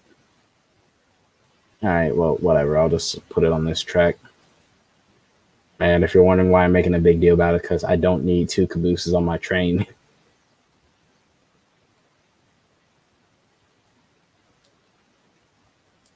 It's a Pennsylvania, and you just got it. All right, that's cool. Wait, is it for You're talking about that 482 or the Oh wait, that was a USRA, so it's not going to be Pensy. Never mind. Because if it was a 482, I was about to be like you. So you got an M1, but never mind.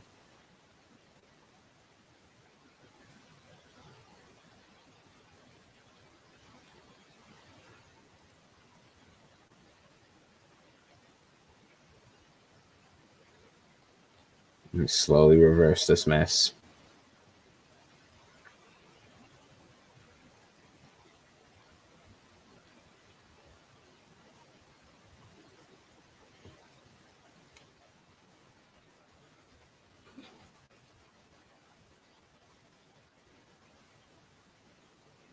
Carefully reverse the stuff through these switches.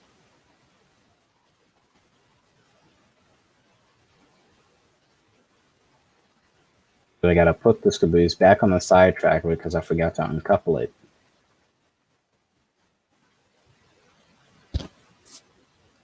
Okay, cut power. Brakes.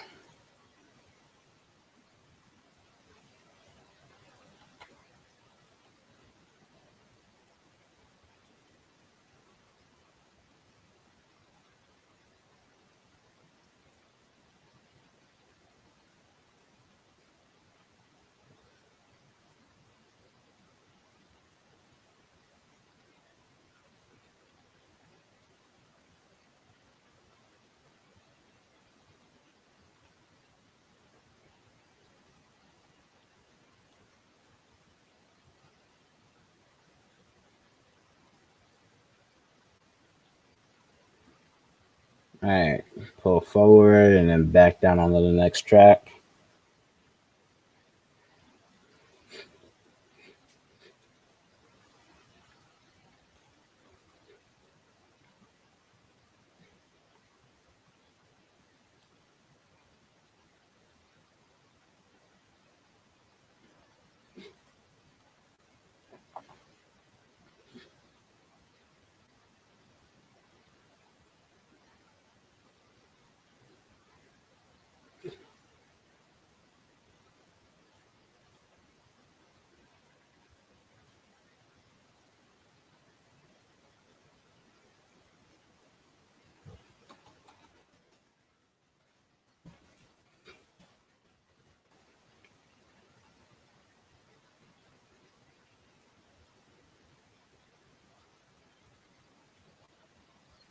Don't want to overdo it because yeah, I don't want to have to make the same mistake like last time.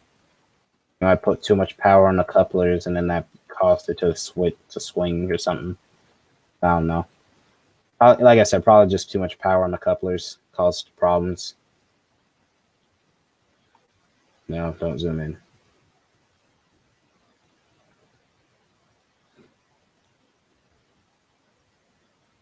All right.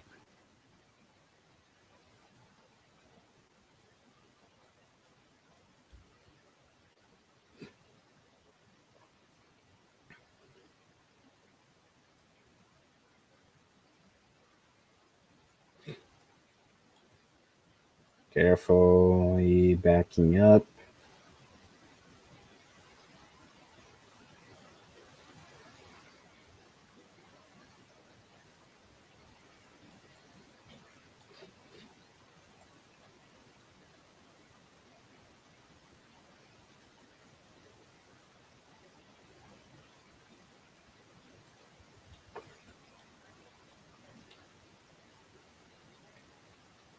And we're all set.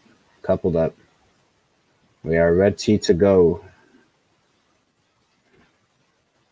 And just check.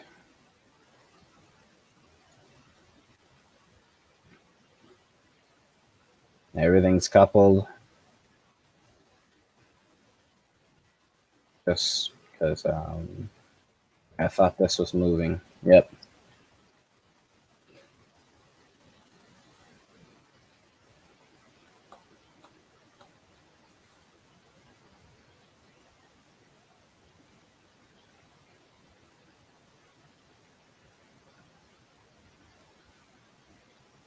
We're heading out. This is like I said. This is a big train. A really, really heavy one too.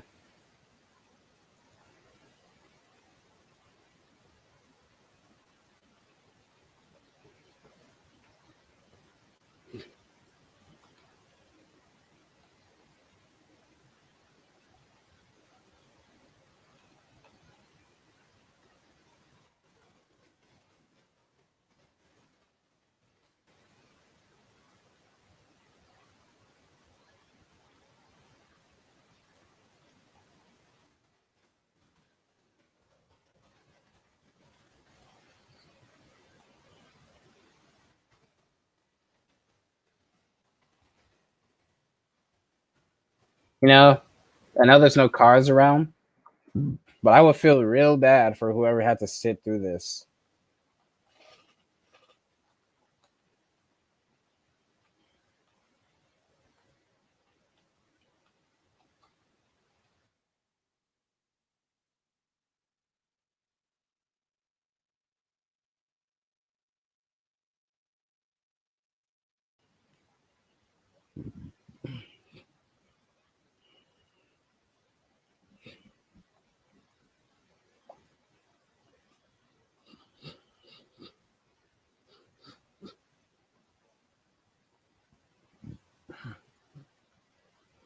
Like I said, I will feel real bad for whoever had to sit through this long traffic jam, this long line of cars. The funny part is this train is too long for the rail yard for Roseville to handle. And Roseville is one of the largest rail yards in the U.S. So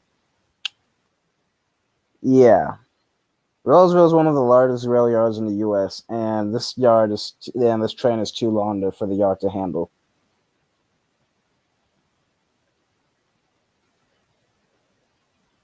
This train is long and heavy, so I'm really curious on how well I'm going to be able to control this mess on Donner Pass, especially with the dynamic braking process. Oh Lord Jesus, I don't even want to think about that part yet.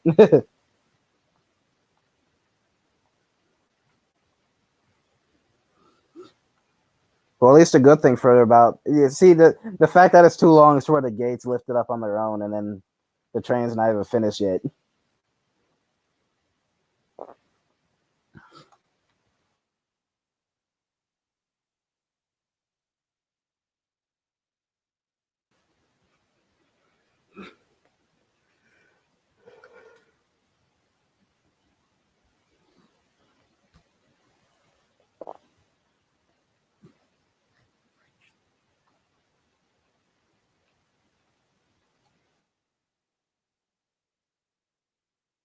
Crossing gates even went off because this train's so damn long.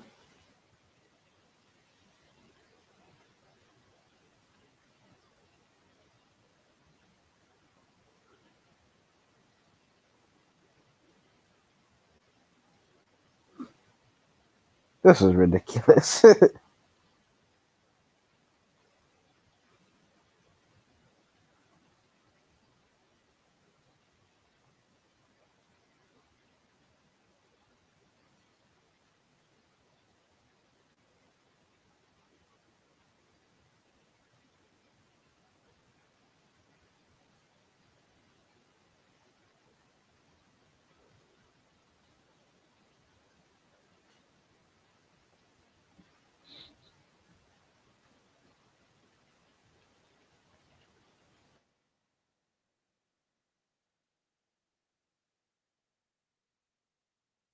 I'm surprised I can still hear the horn.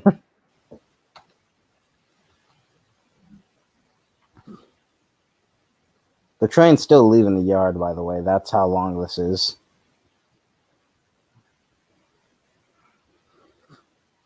Like whoever whoever's counting how many cars this was, because I wasn't counting. Whoever was counting though, if you're still sitting there counting, I give props to you because Whoever takes the time to count all these cars, I literally give props to you because I'm not gonna sit here and count all of these. This train's way too heavy and too long. We're just now getting to the last set of intermodals, the reefers, and now the helpers.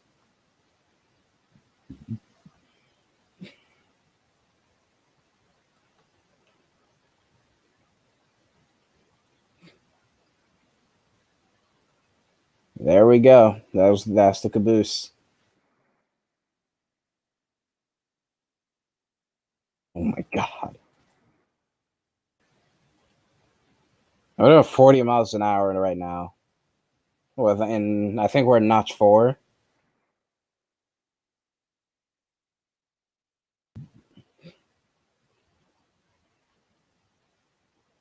We're at 50. We're at half throttle, and we're in notch 4, I believe. And half throttle, and yeah.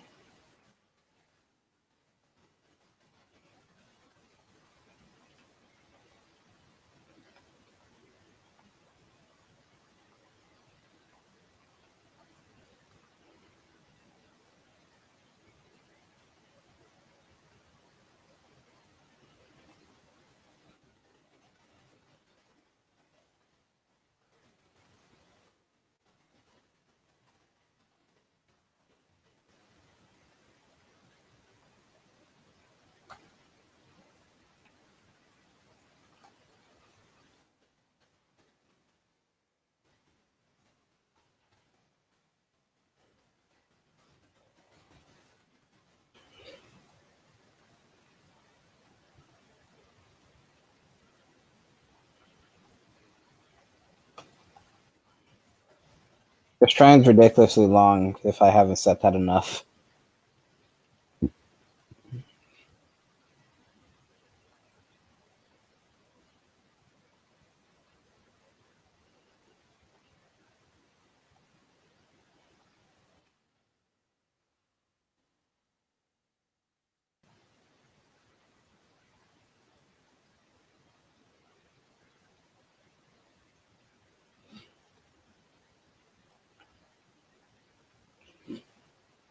Get to the grade crossing. Jeez, bless me.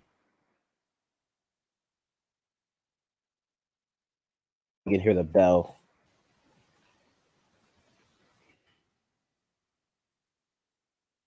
Yeah, you see this car? I feel bad for him.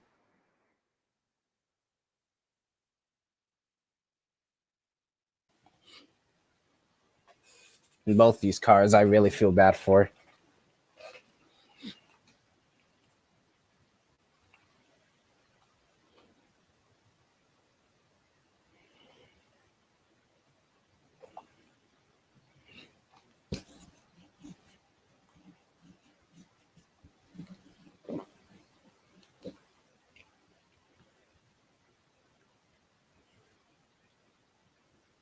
Well, at least it's good entertainment for the people at this little bitty station right here. This is a very tiny station, and barely. I'm pretty sure barely gets passengers. Point is, though, at least it's entertainment for them. And up the bridge we go.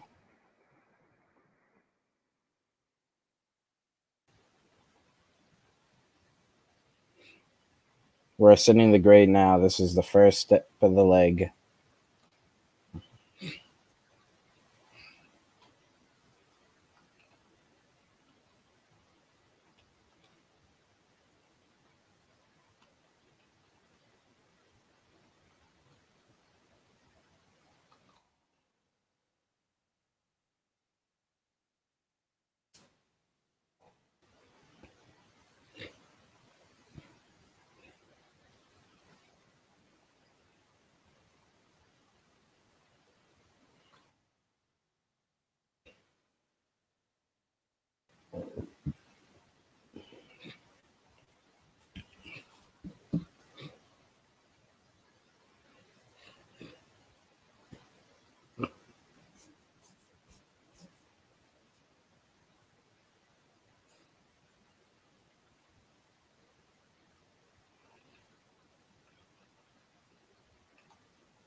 Good thing this is diesels because if it was steam, I probably would have died already.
On the real F7, these doors, this one and this one is how you get to the engine bay to start the engine. Like some extra switches. I think these are for like MU and extra stuff, extra cabling too. Then you got your everything literally. You get your this right here is a sander. Oh, I know that's the sander right here. There's a sander right here, and then this I believe just like on the other side. It's for the window. You got your train brake, your loco brake. I believe this is the throttle. No, yeah, this is the throttle, and then your dynamic brake is down here. Oh no, that's a reverser. So where's the dynamic at? Where's that? There's a dynamic brake on this engine. I don't know where it is though. Well, that's the horn, obviously.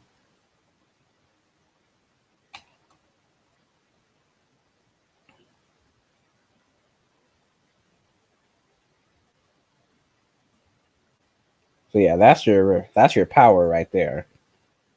Reverser. Okay. That's how you go forward and backward. Train brake.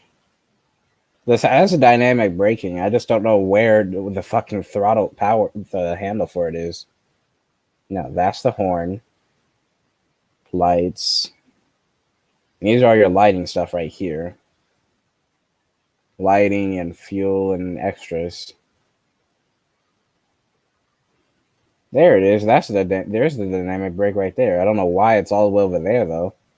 Like how the hell they expect the engineer to grab that when it's all the way over there and he's sitting like it's all the way over there and I'm sitting right here. How the hell am I supposed to reach that? Because well, I can reach it there, but still, if I was sitting here if I was in the cab of this F7, how am I supposed to either one? How am I supposed to barely? I barely can see it. How am I supposed to even activate it if it's all the way over there? Well, there's no need for dynamic braking now because there's no I'm not stopping anywhere by anytime soon. I'm not stopping anywhere, and I'm not going downhill anytime soon. So there's no need for that yet. But just worth noting. I got my gauges, my speedometer, my load meter. I think that's what that is.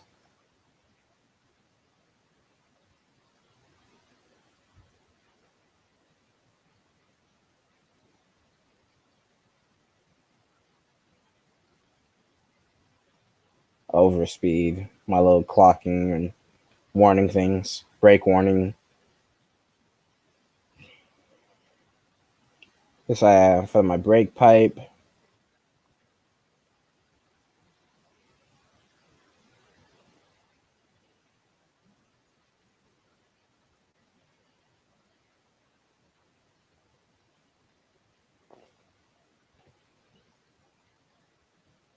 And like I said, I think that's my load meter or something, or I don't know, amperage.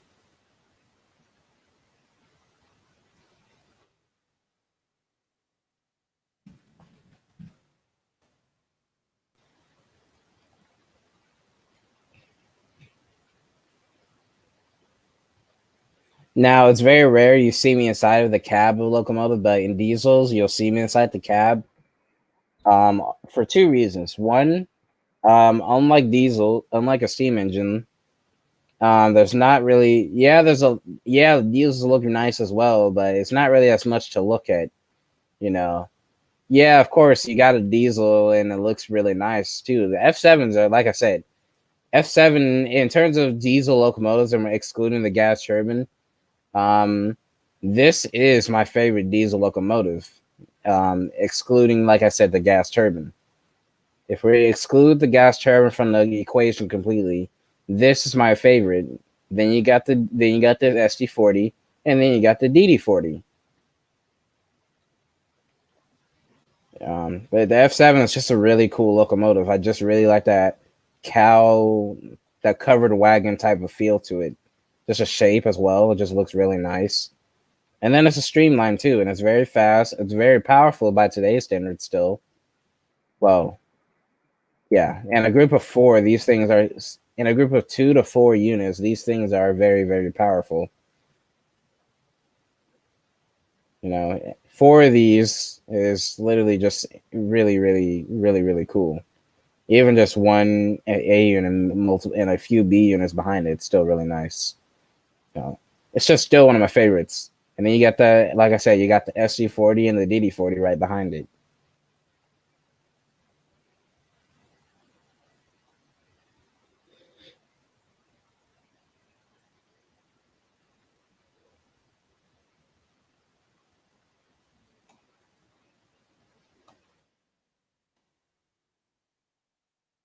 We got sun visors up here too. I don't think these come down though. No, they don't. That's a shame, but oh well, no big deal. Cab light, I don't think that works. Headlight, none of these work either. Ditch lights, the hell? Not a lot of F7s have ditch lights, unless you're on the Union Pacific or the Norfolk Southern District. We have a Mars light, but that doesn't oscillate. The gyro light, I mean. We have a gyro light, but that doesn't oscillate. We also have class lights. Those don't turn on, though. Unless, yeah, we have class lights, but they don't turn on.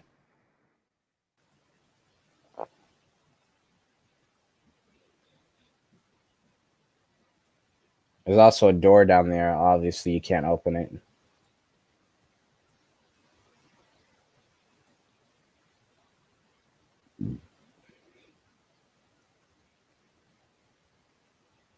There's a bell there.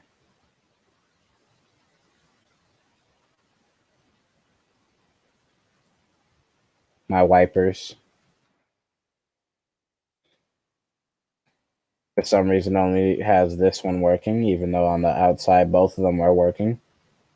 Oh, no, never mind. Just one. A little bit weird, though.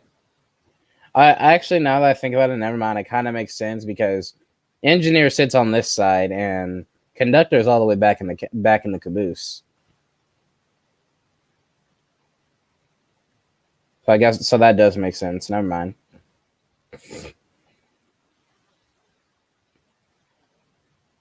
Roll on indeed, man. Roll on indeed. Southern Pacific, roll on.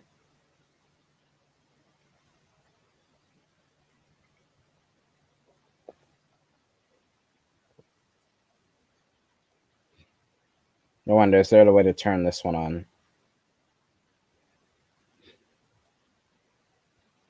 No, there isn't. Okay. Even though it's not raining, but still. Raining or snowing, either way. Still. But yeah, that kind of makes sense though, because the engineer sits on this side, and conductors all the way back in the caboose. That makes sense. And then again, but it still should work anyway because maybe the engineer needs to use peripheral vision. Maybe he might not be able to see out of this window for something he needs to see on this side, and but no big deal though. I mean, at least it works for the side he's sitting on. Because if it didn't work at all, then there would be a problem.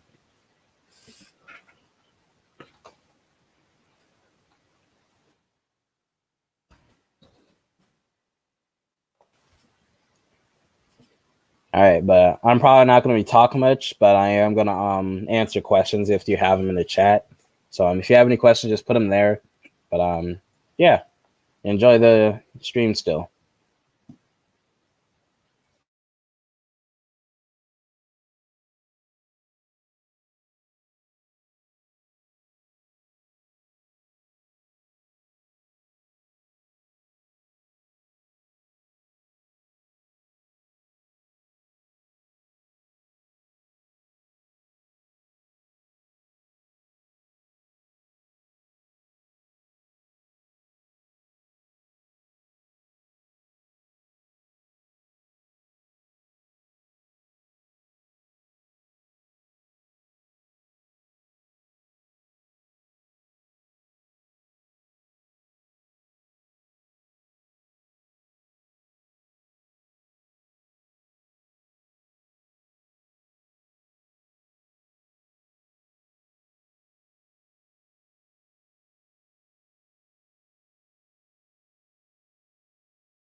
All right, I have come back, or at least I'm talking again. And let me say that I've been here, but I'm just not really talking because not really too much to commentate at the moment.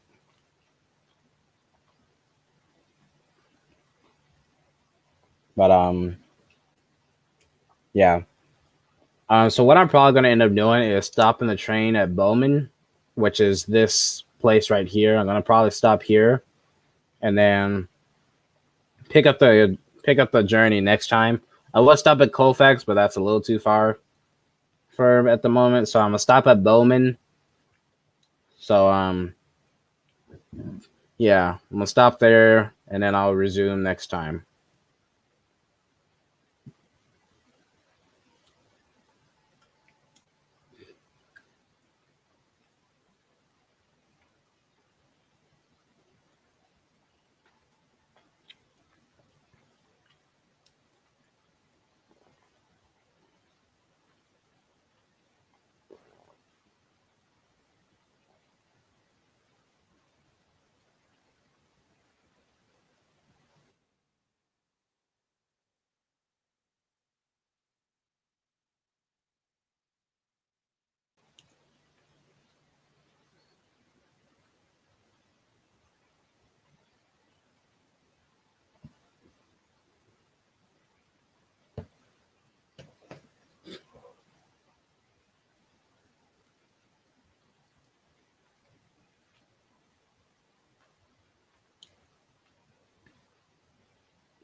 Where's the signal at?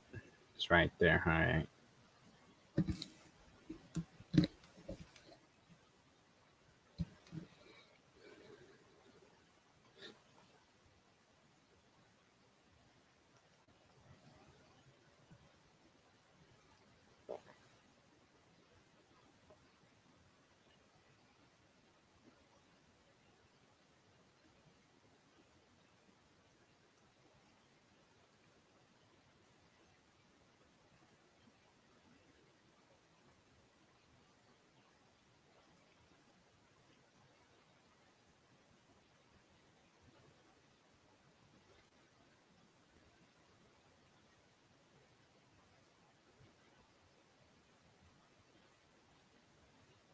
Truck.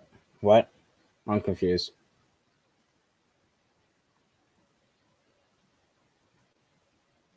Truck. Yeah. BB trucks are on these, and then CC on the ST40s.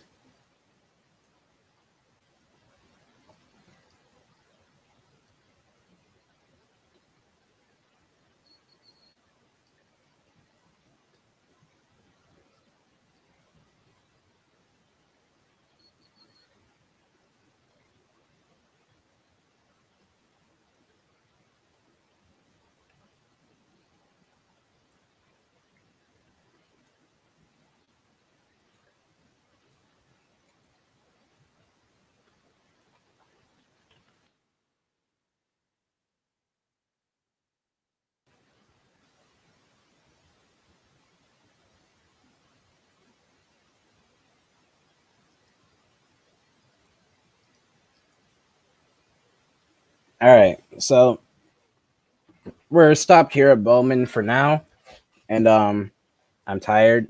I think we've done a lot today in this live stream. So if you enjoyed, make sure to like and subscribe. And I'll probably end up finishing this on Friday because that's when I'm free again. So hope you guys enjoyed. I'll see you guys Friday. Make sure to like and subscribe, and I'll see you guys in the next video. Hope you enjoyed, and see you Friday.